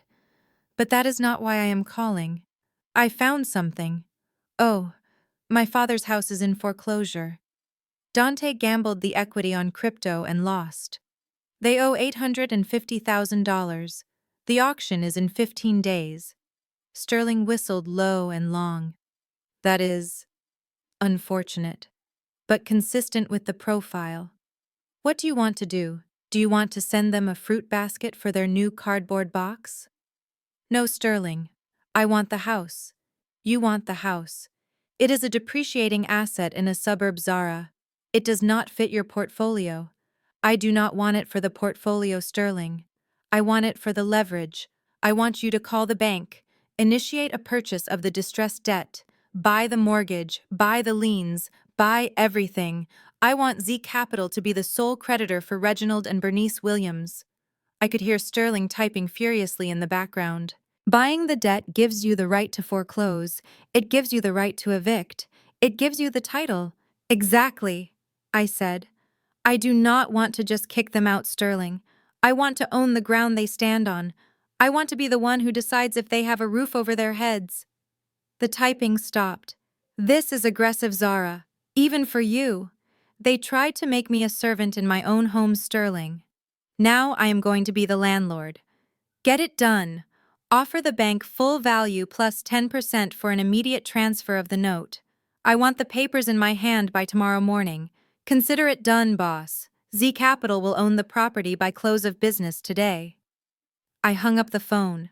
I looked around the study. I looked at the fake books and the fake rug and the fake life my parents had built. It was all going to be mine. Dante thought he was playing Monopoly. He thought he could mortgage properties and roll the dice and get out of jail free. He forgot that in Monopoly the game ends when one person owns everything, and I just bought the board. I put the red envelope back under the rug. I smoothed it down. I wanted them to find it exactly where they left it. I wanted them to think their secret was safe until the moment I decided to reveal it. I walked out of the study. I walked back upstairs. I had a party to plan. My family was coming home early. They didn't know it yet, but their vacation was about to be cut short. And when they walked through that door, they weren't going to find a daughter waiting with a warm meal. They were going to find the new owner. The red envelope sat on the desk like a bomb that had already detonated, but nobody had heard the explosion yet. I stared at it. The number $850,000 burned into my retinas. My first instinct, the instinct of the daughter who had spent 35 years trying to please them, was to fix it. I could write a check. I could pay off the mortgage. I could save them from the humiliation of foreclosure. I could be the hero. But then I remembered the paper plate with the scraps of meat. I remembered Ashley throwing her baby at me. I remembered Dante laughing at my hoodie. They didn't want a hero. They wanted a servant. If I paid off the debt, they would never learn. They would take the money, and they would still treat me like garbage. They would probably even resent me for having the money in the first place. No, I wasn't going to save them. I was going to own them. I picked up my phone again. Sterling picked up on the first ring. "I have instructions, Sterling." "Go ahead, boss." "I want you to call First National Bank of Georgia. I want you to speak to the VP of Distressed Assets. Tell him Z Capital is interested in acquiring a portfolio of non-performing residential loans in the Buckhead area, specifically the note on 45 Magnolia Drive." Sterling paused. I could hear the wheels turning in his head. "You want to buy the mortgage, Zara?" "Yes. I want to buy the mortgage. I want to buy the liens. I want to buy every cent of debt attached to this property. I want to be the one holding the paper when the sheriff comes knocking." "Are you sure?" "This is personal. Business and personal usually don't mix well. It is personal, Sterling. That is exactly why I am doing it. My family thinks they are untouchable. They think they can leverage their assets to fund their fantasies and leave me to clean up the mess. Well, I am cleaning it up. I am buying the mess. Very well. I will initiate the purchase. We can likely get it for a discount since it is so close to foreclosure. The bank will be happy to get it off their books. No discount sterling. Pay full price. Pay a premium if you have to. I want the transfer to be immediate. I want the title in the name of Z Capital by the end of the business day. I do not want any delays. I do not want any red tape. I want to own this house before my parents even land back in Atlanta. Understood. I will have the paperwork drawn up. Do you want me to notify the debtors? No. Do not notify them. Let the bank send the standard transfer notice to their email. They probably won't even check it. They are too busy panicking in St. Bart's. I want it to be a surprise. A surprise? Sterling chuckled. You have a wicked streak, Zara. I learned from the best, Sterling. My mother taught me everything I know about psychological warfare. I hung up. I walked over to the window and looked out at the backyard. The pool was shimmering in the winter sun. The garden was manicured to perfection. It was a beautiful house, a symbol of the Williams family success. And it was all a lie, built on debt, maintained by fraud, and now owned by the black sheep. I felt a surge of adrenaline. This was better than any deal I had ever closed. This was justice. I walked back upstairs to the master bedroom. I needed to get ready. My family wasn't due back for a few days, but I had a lot to do. I had to transform this house. I had to turn it from a shrine to their ego into a stage for their downfall. I called the cleaning crew back. I want the house deep cleaned, again. I want every trace of Ashley's perfume gone. I want the carpets shampooed. I want the windows washed. And I want the furniture rearranged. Then I called a catering company. The best in Atlanta. I need a cocktail party set up for Friday night. 50 guests, top-shelf liquor, hors d'oeuvres, wait staff, the works. Friday night. That is short notice, Ms. Williams. I am paying triple. We will be there.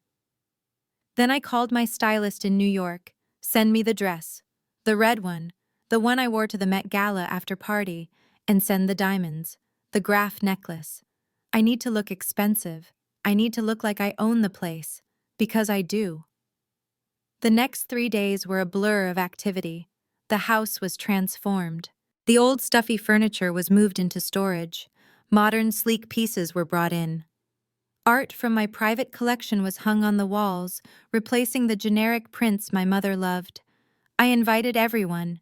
The neighbors, the church deacons, my father's old business partners, the people my parents had spent 40 years trying to impress. I told them I was hosting a homecoming celebration for the Williams family. I told them my brother had big news to share. I told them it was going to be the event of the season. They all accepted. They were curious. They wanted to know why the quiet daughter was suddenly throwing a party. They wanted to see the spectacle. Friday afternoon arrived. The house was buzzing. Waiters in black tie were setting up the bar. A jazz trio was warming up in the corner. The air smelled of expensive flowers and anticipation. I stood at the top of the stairs looking down at the foyer. I was wearing the red dress. It clung to my curves like liquid fire. The diamonds around my neck sparkled under the chandelier. My hair was styled in sleek waves. My makeup was flawless. I did not look like an administrative assistant. I did not look like a servant. I looked like a queen. My phone buzzed. It was a text from Dante. We are landing in 2 hours. Do not wait up. And make sure the fridge is stocked. We are starving. This trip was a disaster. I smiled. Oh, Dante, you have no idea. I typed a reply. Safe travels. The house is ready for you. I put the phone away. The guests started arriving at 6. They oohed and ahed at the transformation. They drank the champagne. They ate the caviar. They whispered about how well I looked, how successful I seemed. I worked the room. I charmed the neighbors. I laughed at the right jokes. I played the part of the gracious hostess perfectly, but my eyes were always on the door, waiting. Around 8 o'clock, I heard the sound of a car pulling into the driveway. It wasn't a limo. It wasn't an Uber Black. It was a beat-up taxi van. The headlights swept across the front lawn, illuminating the line of luxury cars parked in the driveway. The Bentleys, the Mercedes, the Porsches of the guests. I signaled the band to lower the volume. I walked to the center of the room. "Everyone, please," I said, raising my glass. "My family has arrived. Let us give them a warm welcome." The guests turned toward the door. The murmuring stopped. The anticipation was palpable. The front door opened, and in walked the Williams family. They looked like they had been through a war. Bernice's hair was frizzy and tied back in a messy bun. Her designer caftan was stained and wrinkled. She was wearing flip-flops. Reginald was unshaven. His Panama hat was crushed. He was dragging a suitcase that looked like it had been dropped from a great height. Dante was sunburnt and peeling. He was wearing a tank top and cargo shorts. He looked exhausted and angry. Ashley was the worst. She was carrying the baby who was screaming. Her makeup was smeared. She looked like she hadn't slept in 3 days. They stopped in the doorway, blinking in the bright light. They looked at the crowd of people in evening wear. They looked at the waiters. They looked at the jazz band. And then they looked at me. Standing in the center of the room, in a $10,000 dress holding a glass of vintage champagne. Ashley's mouth dropped open. Dante's eyes bugged out. Bernice looked like she was about to have a stroke. "What the hell is going on here?" Dante shouted. His voice cracked. "Who are these people? Why is there a party in my house?" I smiled. It was a cold, predatory smile. "Welcome home, family," I said. My voice carried through the silent room. "I thought you might want a little celebration after your adventure." Ashley marched into the room, pushing past a waiter who was offering her a crab cake. "Get out!" she screamed at the guests. "Get out of my house, all of you." "This is my house," she pointed a shaking finger at me. "And you crazy witch, what are you wearing? Is that my dress? Did you steal my jewelry?" I laughed. "No, Ashley, this is not your dress. This is custom Valentino. And these are Graf diamonds. You couldn't afford the clasp on this necklace." Reginald dropped his suitcase. He looked around the room, recognizing his neighbors, his old colleagues. He saw the pity in their eyes. He saw the judgment. "Zara," he rasped, "what is this? Why are you doing this?" I walked toward them. The crowd parted for me like the Red Sea. I stopped a few feet away. I was taller than them in my heels. I looked down at them. "I am doing this, Dad, because I wanted to welcome you back to reality. I wanted to make sure you had a proper audience for the news." "What news?" Bernice whispered. She was clutching her chest. I gestured to the coffee table in the center of the living room. It was cleared except for a single leather folder. "That news." Dante looked at the folder. He looked at me. He started to sweat. "I think you should sit down," I said. "It has been a long trip." "I am not sitting down," Dante yelled. "I am kicking everyone out. This is my house, my parents' house. You have no right." I shook my head. "Actually, Dante, that is where you are wrong." I picked up the folder. I opened it. I pulled out the deed. I pulled out the transfer of mortgage note. I pulled out the foreclosure prevention agreement signed by Z Capital. I held up the papers. "This house does not belong to Reginald and Bernice Williams anymore, and it certainly does not belong to you." I turned the papers so everyone could see the stamp of the county clerk. "This house belongs to Z Capital." Dante frowned. "Z Capital? What is that? Some predatory lender? You let them sell the house to a lender." I laughed again. "No, Dante. I didn't let them sell it. I bought it. I dropped the bomb. Z Capital is my company. I am the sole owner. I bought the debt. I paid off the bank. I own the mortgage. I own the title. I own the bricks, the mortar, and the land you are standing on." The room gasped. My father's knees buckled. He grabbed a chair to steady himself. You, Bernice whispered. You own the company. Yes, Mom. The administrative assistant, the failure, the disappointment. I own a private equity firm with assets in the 9 figures. And as of this morning, I own you. I looked at Dante. He was pale. He looked like he was going to be sick. So Dante, I said, since you are the CEO of the family, maybe you can explain to everyone why you gambled your parents' home on crypto and lost. The guests murmured. The neighbors whispered. The truth was out. The golden boy was a fraud. The perfect family was bankrupt, and the black sheep was holding the shears. Ashley started to cry. The baby started to scream. But I didn't hear them. All I heard was the sound of victory.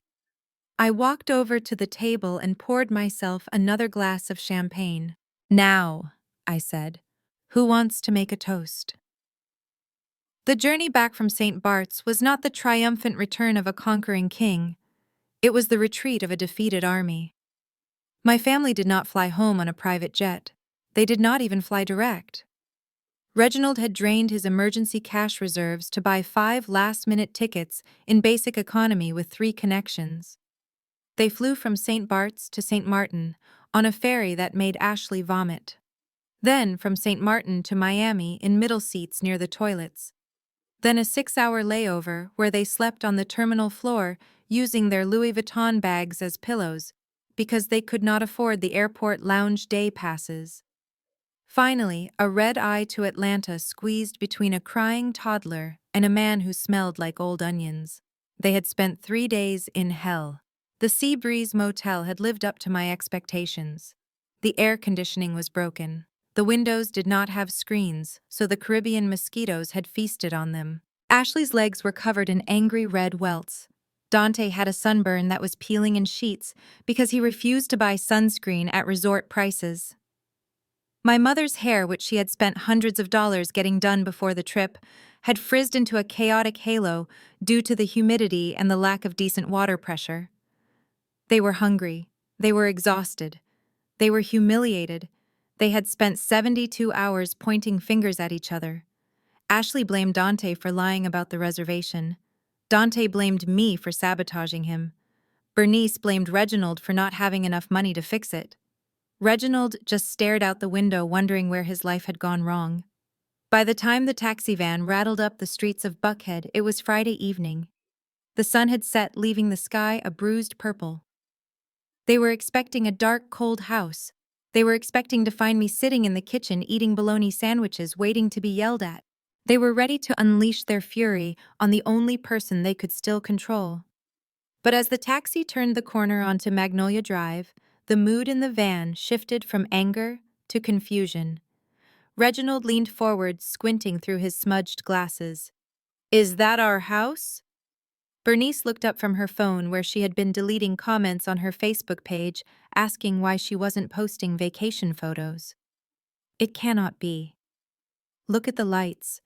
The house was not dark. It was blazing. Every window was illuminated, casting a golden glow onto the manicured lawn. The landscape lighting, which Reginald usually kept off to save electricity, was on full power, highlighting the oak trees and the stone facade. But it was the driveway that made them gasp. The wrought iron gates were wide open, and the driveway was not empty. It was a parking lot for the 1%. There was a silver Bentley Continental, a black Porsche Panamera, a vintage Mercedes convertible, a Tesla Plaid. These were not the cars of the neighborhood HOA committee. These were the cars of people who owned the banks that the HOA used. Dante pressed his face against the glass. "Who is here? Is the sheriff here? Are they selling our stuff?" "No," Reginald said. "The sheriff drives a Ford. These are luxury cars." The taxi driver pulled up to the curb because he could not get into the driveway. It was blocked by a valet stand. Yes, there was a valet stand. A young man in a red vest was parking a Lexus. "That is my driveway," Reginald sputtered. Who gave them permission to park in my driveway? Ashley woke up the baby, who started screaming immediately. Maybe Zara threw a party, she said. Maybe she is trashing the house. Bernice's eyes narrowed. If she touched my white carpet, I will kill her. They piled out of the taxi. They looked like castaways who had washed up on the wrong shore. Their clothes were wrinkled and stained with sweat. They dragged their heavy luggage onto the pavement. The valet looked at them with polite confusion. "Excuse me, sir," the valet said. "This is a private event. Deliveries are around the back." Reginald drew himself up to his full height, which was not very impressive given his crushed hat and stubble. "I am not a delivery man. I own this house. Get out of my way." He marched up the walkway. The rest of them followed, dragging the trunks, the wheels clattering loudly on the stone path. As they got closer to the front door, they heard it. Music. Not the rap music Dante listened to, or the gospel Bernice played on Sundays. It was smooth jazz, a live saxophone drifting on the night air. It sounded expensive. It sounded sophisticated. The front door was open. They stopped at the threshold. The foyer had been transformed. The clutter was gone. The ugly family portraits were gone. In their place were abstract oil paintings and fresh floral arrangements that stood 5 feet tall. White orchids and red roses.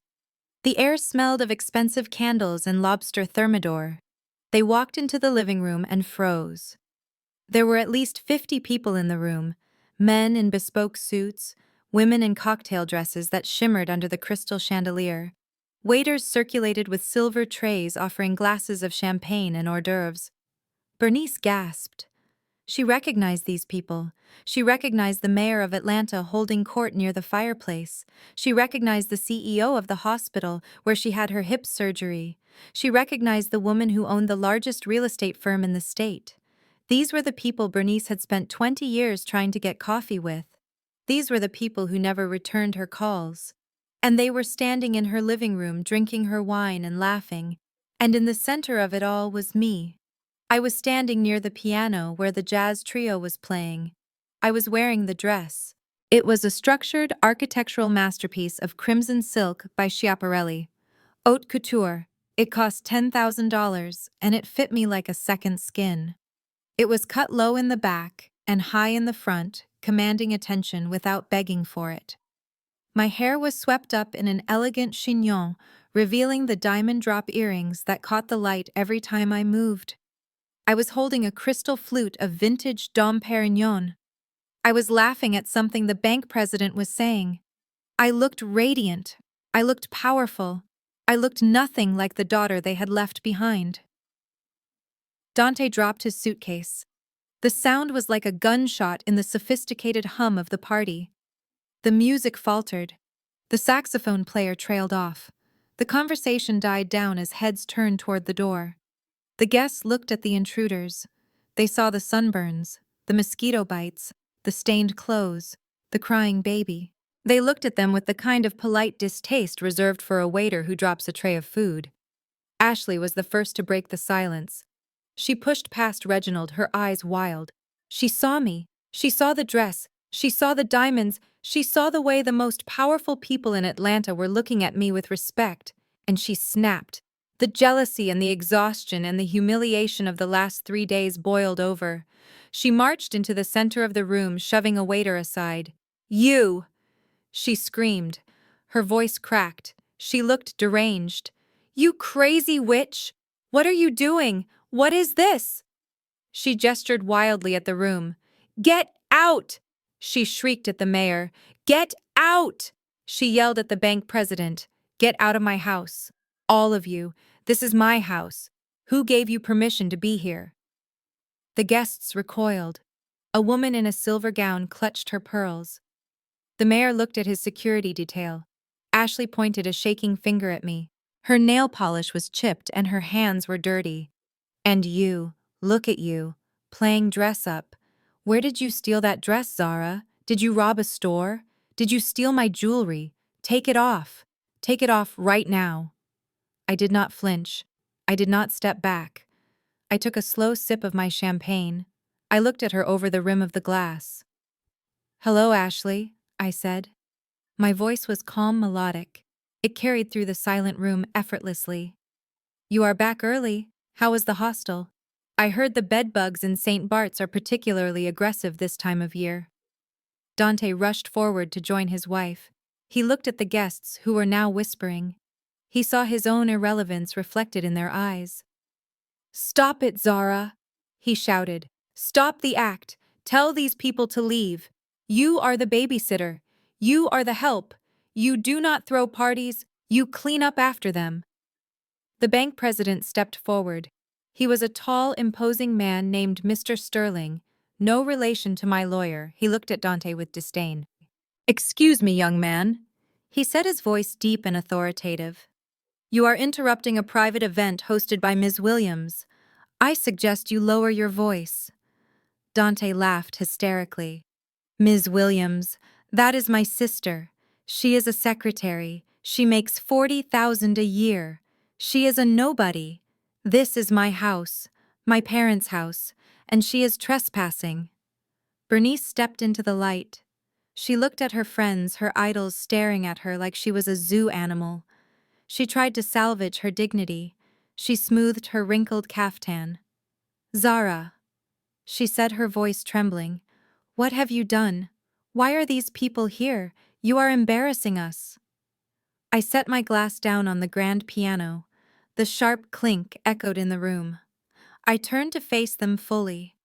I was a tower of red silk and cold fury. "Embarrassing you?" I asked. I looked at the mayor. I looked at the CEO. "Ladies and gentlemen," I said, my voice projecting like an actress on a stage. "I apologize for the interruption, but since they are here, allow me to introduce my family." I gestured to them like they were exhibits in a museum of failure. "This is my brother Dante, the entrepreneur who told you all he was a visionary. He just returned from a vacation he tried to pay for with a credit card that has a $500 limit." I pointed to Reginald. "This is my father, the man who taught me about fiscal responsibility. He just spent his last dime flying to an island to pretend he was rich, while his home was 15 days away from foreclosure." The room gasped. A collective intake of breath. "Foreclosure," someone whispered. "Yes," I said. I picked up the leather folder from the piano. I had placed it there earlier, waiting for this moment. I walked toward them. The crowd parted for me. I stopped 3 feet away. "You wanted to know what I am doing here?" I asked. "You wanted to know why I am throwing a party?" I opened the folder. "I am celebrating an acquisition." I pulled out the papers, the deed, the mortgage transfer, the title. I held them up. "Dante told you this is his house. Ashley told you this is her house. Bernice told you this is her house." I dropped the papers onto the coffee table. They landed with a heavy slap. "They are wrong." I looked Dante in the eye. "As of 9 a.m. this morning, this house belongs to Z Capital." Dante blinked. Sweat dripped down his forehead. "Z Capital. What is that? Some loan shark. You let a loan shark take the house." I laughed. It was a genuine laugh this time. Bright and sharp. "No, Dante. I didn't let anyone take it. I took it." I stepped closer. "Z Capital is my company. I am the sole owner. I am the founder. I am the CEO." I looked at my mother. "I am not a secretary, Mom. I am a crisis manager. I fix problems for people who have more money than God, and I have been doing it for 10 years. I pointed to the house, to the walls, to the floor. I bought the debt. I paid the bank. I own the mortgage.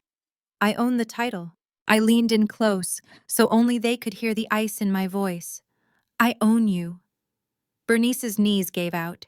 She grabbed Reginald's arm to keep from falling. Ashley stopped screaming. The baby stopped crying. Dante looked like he had seen a ghost. "You," Bernice whispered.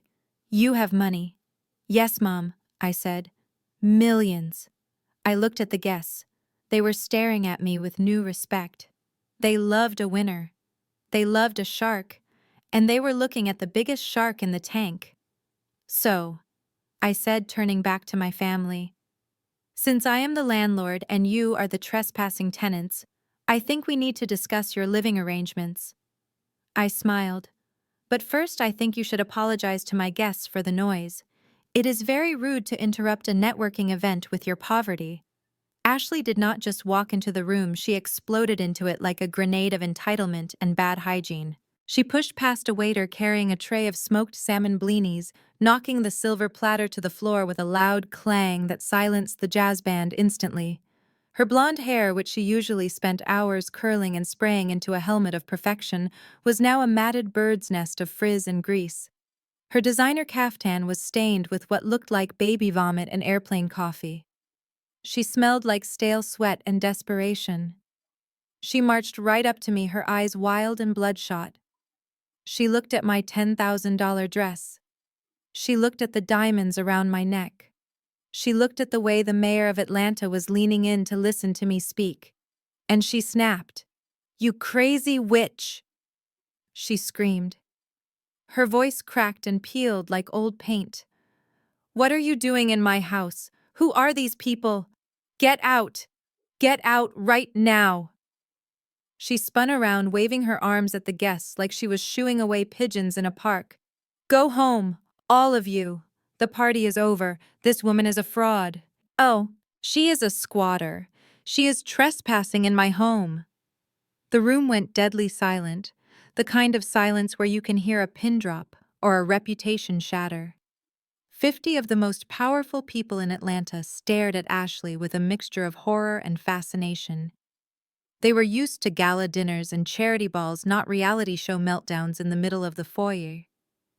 Ashley turned back to me, pointing a shaking finger in my face. Her fingernail polish was chipped, and there was dirt under the rim. "I am going to call the police, Zara. I am going to have you dragged out of here in handcuffs. How dare you? How dare you wear my jewelry? How dare you drink my wine? You are nothing but a jealous little servant who waited until we left to play dress-up." She lunged for me, trying to grab the diamond necklace around my throat. "Take it off! That is mine! You stole it!" I did not move. I did not flinch. Before her hand could touch me, 2 large men in black suits stepped out of the shadows. My personal security detail. They did not touch her, but their presence was a wall of muscle that stopped her cold. She stumbled back, gasping for air. Dante rushed to her side, grabbing her arm not to comfort her, but to restrain her because he saw the security guards, and unlike his wife, he had enough survival instinct to know when he was outmatched. "Calm down, Ashley," he hissed. "Just wait." But Ashley was beyond reason. She was running on 3 days of no sleep and the shattering of her ego. "No, I will not calm down, Dante. Look at her. She is mocking us. She ruined our vacation, and now she is ruining our home." I took a slow, deliberate sip of my champagne. I let the bubbles burst on my tongue. I looked at her over the rim of the glass with the cool detachment of a scientist examining a bug under a microscope. The guests were murmuring now. I saw phones coming out. I saw people recording. This was going to be the talk of the town by morning. My mother, Bernice, was shrinking against the wall, trying to make herself invisible behind a large potted palm. My father, Reginald, looked like he wanted the floor to open up and swallow him whole. But it was Mayor Franklin who delivered the first blow. Mayor Franklin was a man of impeccable breeding and even sharper wit. He had been listening to me discuss urban development strategies for the last 20 minutes, and he had been impressed. Now he looked at Ashley with an expression of genuine confusion and mild distaste. He adjusted his silk tie and turned to me. "Excuse me, Ms. Williams," he said, his deep voice carrying effortlessly through the silent room. "I am terribly sorry for this intrusion. Is this person a former employee of yours?" Ashley froze. Her mouth hung open. The mayor continued, looking at Ashley like she was a stain on the carpet. "She seems quite distressed about the housekeeping arrangements. Was she the maid you mentioned earlier? The one you had to let go because of the theft issues? It is so hard to find good help these days. Perhaps she is confused about her severance package." The room erupted in soft titters of laughter. It was not loud laughter. It was the polite cutting laughter of the elite, the kind that hurts more than a slap in the face. Ashley turned purple. "The maid," she choked out. "The maid. Do you know who I am? I am Ashley Williams. I own this house. My husband is a CEO." The mayor raised an eyebrow. He looked at Dante, who was wearing cargo shorts and a tank top that had seen better days. "A CEO. Indeed. Well, he certainly dresses casually for a Friday evening. I suppose the tech sector has become quite relaxed." I decided it was time. The stage was set. The audience was captivated. And the villains had delivered their lines perfectly. I set my champagne glass down on a passing waiter's tray. I smoothed the silk of my red dress. I walked to the center of the room, directly under the crystal chandelier. I clapped my hands once. "Lights, please," I said. The lighting shifted, focusing on the center of the room. The music died down completely. Every eye was on me. I stood tall, my posture perfect, my chin high. I radiated power. I looked at the guests. I smiled a warm, apologetic smile.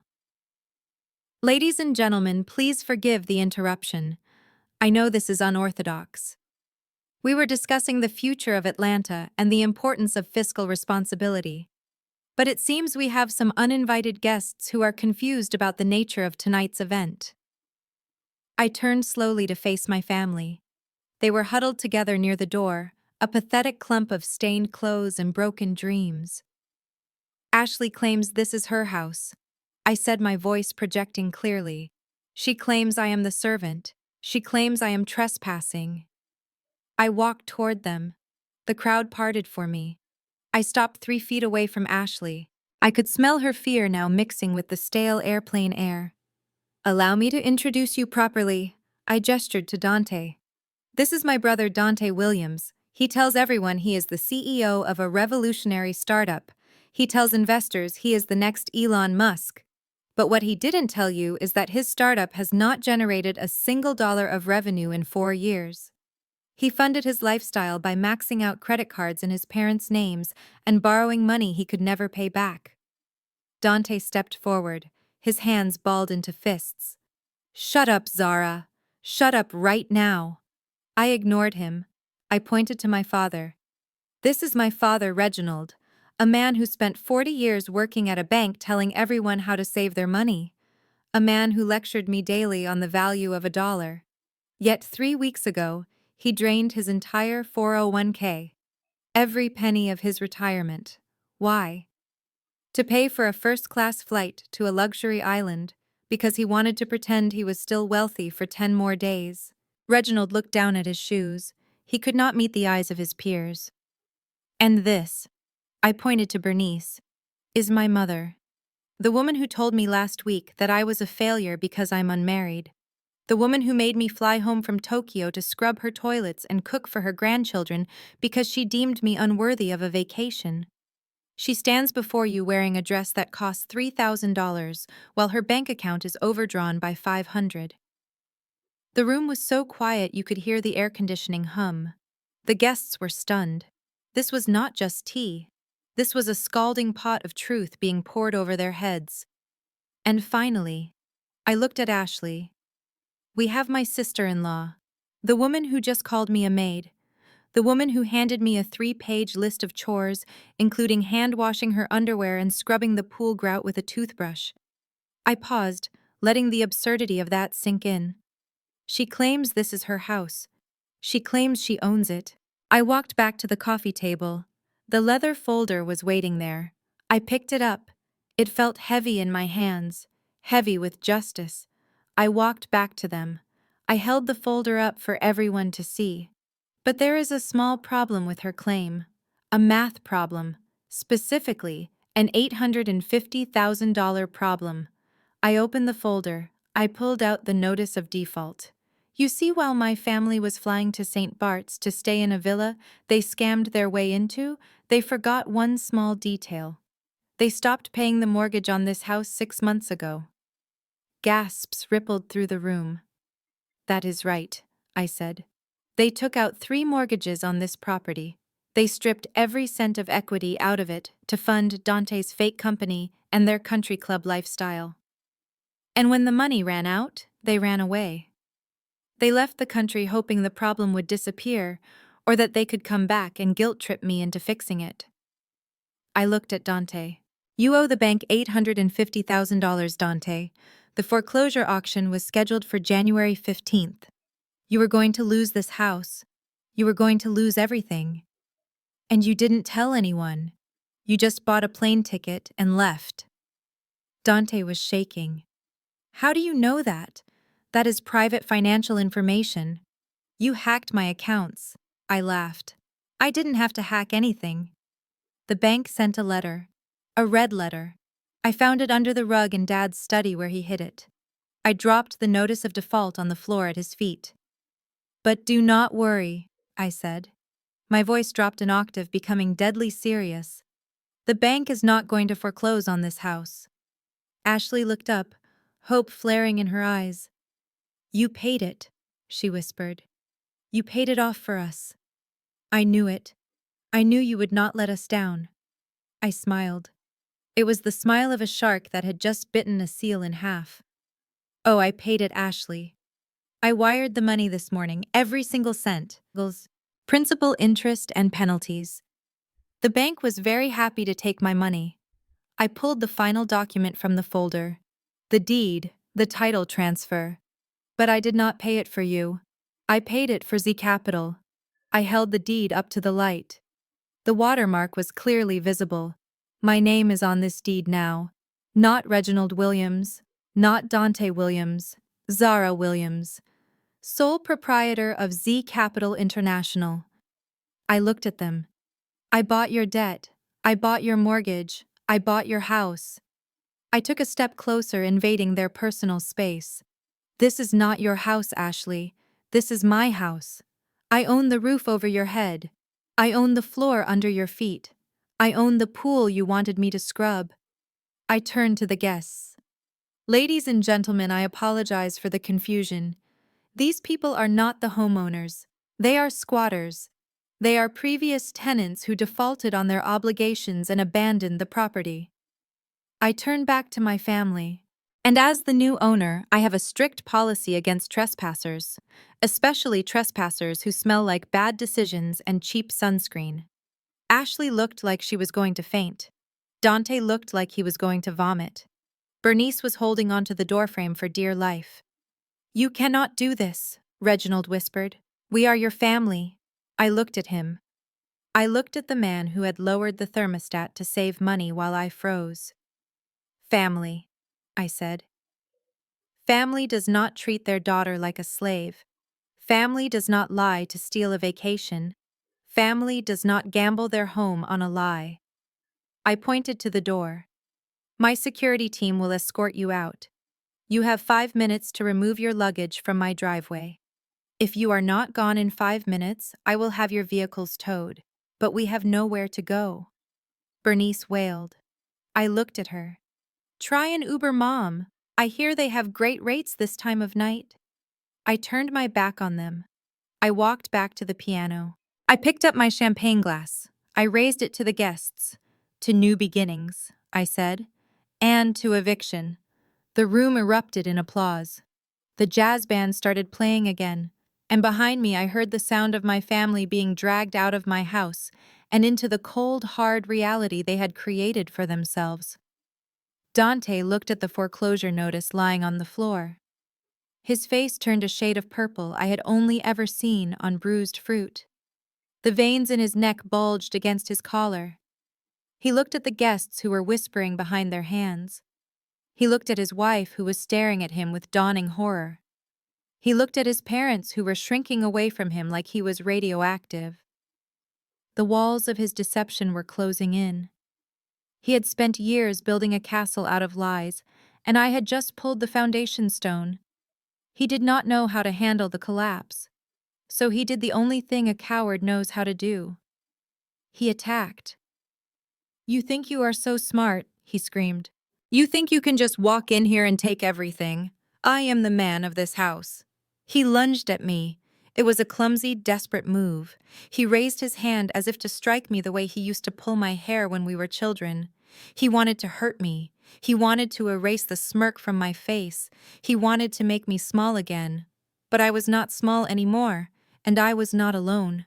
Before he could get within arm's reach, a wall of black wool moved in front of me.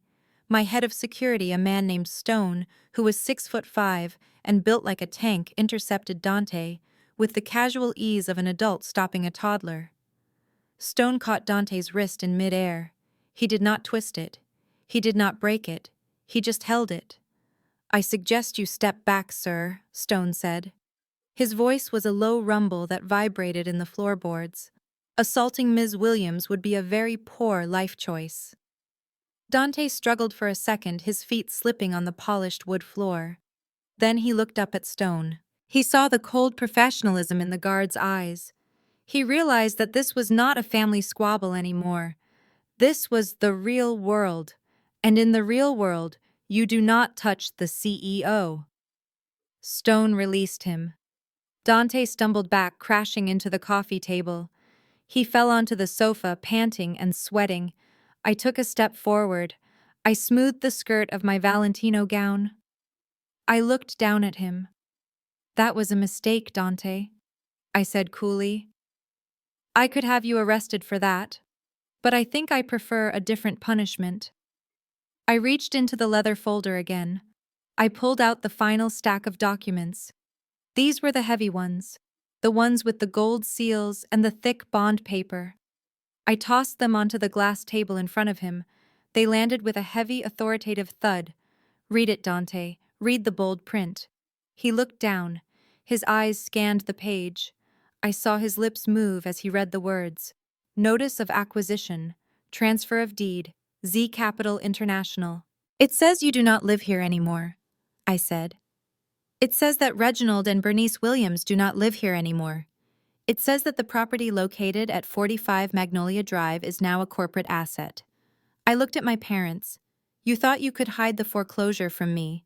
You thought you could go on one last vacation and then come back and guilt-trip me into saving you. You thought you could use me as your retirement plan."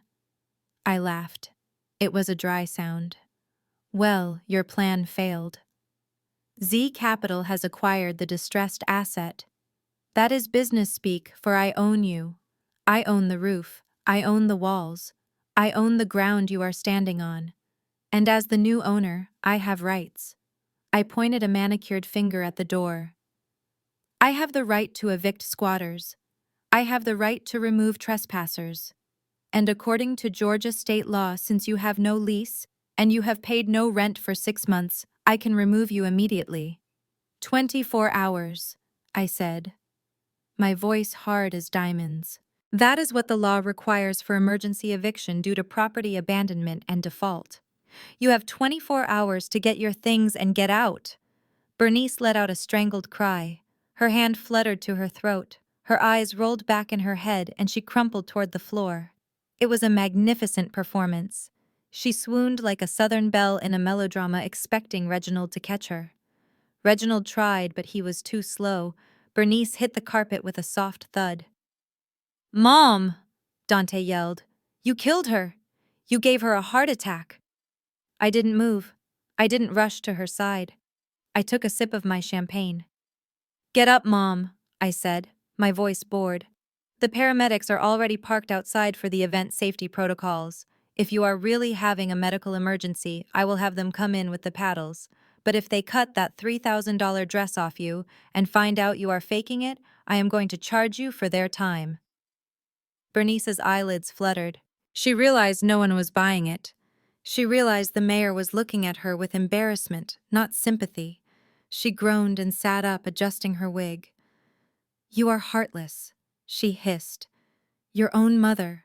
I am not heartless, Mom. I am pragmatic. Heartless is leaving your teenage daughter to raise your grandchildren while you go drink mimosas on an island. Heartless is gambling your home on a lie." I turned to Ashley. She was standing by the fireplace holding the baby. She was not looking at me. She was looking at Dante. She was looking at him with the cold calculation of a woman who just realized her investment had gone to zero. Ashley, I said. You seem quiet. She looked up. Her eyes were hard. Is it true? She asked. Her voice was flat. Did he really lose the money? Is the startup fake? I nodded. The startup is a shell company, Ashley. He has no investors. He has no product. He has been living off credit cards and his parents' retirement fund for 4 years. He is not a CEO. He is unemployed. Ashley looked at Dante. He was huddled on the sofa wiping sweat from his forehead. He looked pathetic. You lied to me, she screamed. You told me we were rich. You told me you were building an empire. I married you because you said you were going to take care of me. Dante looked up, his eyes pleading. Babe, it was an investment. The market crashed. I can fix it. I just need time. You are a loser, Ashley spat. You are a broke loser who lives with his parents. And now you do not even have parents with a house. She looked at me. She looked at the guests. She made a decision. I am done, she announced. She walked over to Dante. She pulled the massive diamond ring off her finger. The ring he had bought with my father's home equity line of credit. She threw it at his face. It bounced off his forehead and landed on the floor. I want a divorce. I am not going to be homeless with you and 3 kids. I am going to my mother's house. She looked at me. Can I call an Uber? Or, are you going to evict me too? I smiled. You can call whatever you want, Ashley. Just get out of my house. She grabbed the baby. She grabbed the twins who were hiding behind the sofa, eating abandoned hors d'oeuvres. She marched to the door without looking back at her husband. Dante watched her go. He looked destroyed. His wife left him. His fortune was fake. His parents were bankrupt, and his sister, the scapegoat, was the only one left standing. I looked at the clock on the mantelpiece. The party is over, I announced to the room. The guests began to file out. They whispered, they stared. They had just witnessed the most entertaining social destruction in Atlanta history. Mayor Franklin stopped by me on his way out. Miss Williams, he said, shaking my hand. That was efficient. Call my office on Monday. We should discuss that urban renewal project.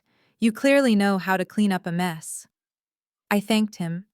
When the last guest was gone, the silence returned. But it was different now. It was the silence of a courtroom after the verdict has been read. Reginald and Bernice sat on the sofa next to Dante. They looked small.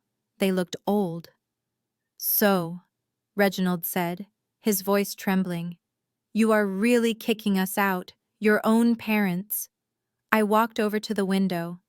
I looked out at the dark lawn. I am giving you a choice, Dad, which is more than you gave me. I turned back to them. Dante is leaving. Tonight. He is a grown man. He can figure it out. He has plenty of connections, right? I am sure one of them has a couch. Dante looked up, his eyes red. You cannot do that. I have nowhere to go. Not my problem, I said. You have 20 minutes to pack a bag. Stone will escort you out. I looked at my parents. As for you two, I am not a monster. I will not put you on the street in the middle of the night. Bernice looked hopeful. She clasped her hands together. Oh, Zara, thank you. I knew you loved us. I held up a hand. Stop. This is not love, Mom. This is business. I pulled a document from the folder. A standard residential lease agreement. You can stay. But you do not own this house anymore. Z Capital owns it. And Z Capital expects a return on its investment. I placed the lease on the table. You will sign this lease. You will pay rent. Fair market value. $3,000 a month. Reginald gasped. We cannot afford that, Zara. We have nothing left. We only have our Social Security. Then you better get jobs, I said, cold as ice. Walmart is hiring greeters, Dad. You like talking to people. I tapped the paper. The rent will be automatically deducted from your pension checks. If you miss a payment, you are evicted. If you damage the property, you are evicted. And there is one more condition. A non-negotiable clause. Bernice looked terrified. What is it? You are tenants. Nothing more. You do not tell me what to do. You do not comment on my life. You do not ask me for favors. And you certainly never ever ask me to babysit again. I leaned in close. I am not your daughter when I am in this house. I am your landlord. Do you understand? They looked at each other. They looked at the luxury they were about to lose. They looked at the cold reality of the world outside. We understand, Reginald whispered. Good. Sign it. I handed them a pen. I watched them sign away their pride. I watched them sign away their control. When they were done, I took the papers. Dante, I said. Time is up. Stone stepped forward. He put a hand on Dante's shoulder. Let's go, sir. Dante stood up. He looked at his parents. They did not look at him. They were too busy reading the terms of their surrender. He walked to the door. He paused and looked back at me. I hate you, he said. I smiled. I raised my glass. I know, Dante, but at least I pay my bills. He walked out into the night. Stone closed the door behind him. I looked at my parents sitting on the edge of the sofa, afraid to touch the expensive fabric. I finished my champagne. I set the glass down. I am going back to New York tonight. My driver is outside. The property manager will stop by tomorrow to inspect the premises. Make sure it is clean. I walked to the foyer. I picked up my bag. The same bag I had arrived with. Bernice called out, Zara, will you come back for Christmas next year? I stopped. I didn't turn around. Why would I come back here, Mom? I have a villa in St. Bart's. I hear it is beautiful this time of year. I walked out the door. The limousine was waiting. The driver held the door open. To the airport, Ms. Williams. Yes, I said, sliding into the leather seat. Take me home. I watched the house disappear in the rearview mirror. It was just a house now, an asset, a line item on a spreadsheet. I took a deep breath. The air in the car smelled of leather and freedom. I pulled out my phone. I texted my assistant, Sarah. Remind me to raise the rent on the Georgia property in 6 months. Inflation, you know. I closed my eyes and let the car carry me away. I had come home a servant. I was leaving a queen. And I didn't even have to peel a single blueberry. This story reveals a powerful truth: family is defined by behavior, not blood. Zara spent years shrinking herself to fit her family's small expectations, only to realize her silence was expensive, but her freedom was priceless. You cannot beg for respect from people committed to using you. The moment you stop tolerating the bare minimum is the moment you start living. Financial independence isn't just about luxury. It's about the ability to walk away from toxicity without looking back. Never light yourself on fire to keep people warm who wouldn't even give you a coat. If you enjoyed watching The Underdog, take the crown, smash that like button, and subscribe for more satisfying stories of justice served cold.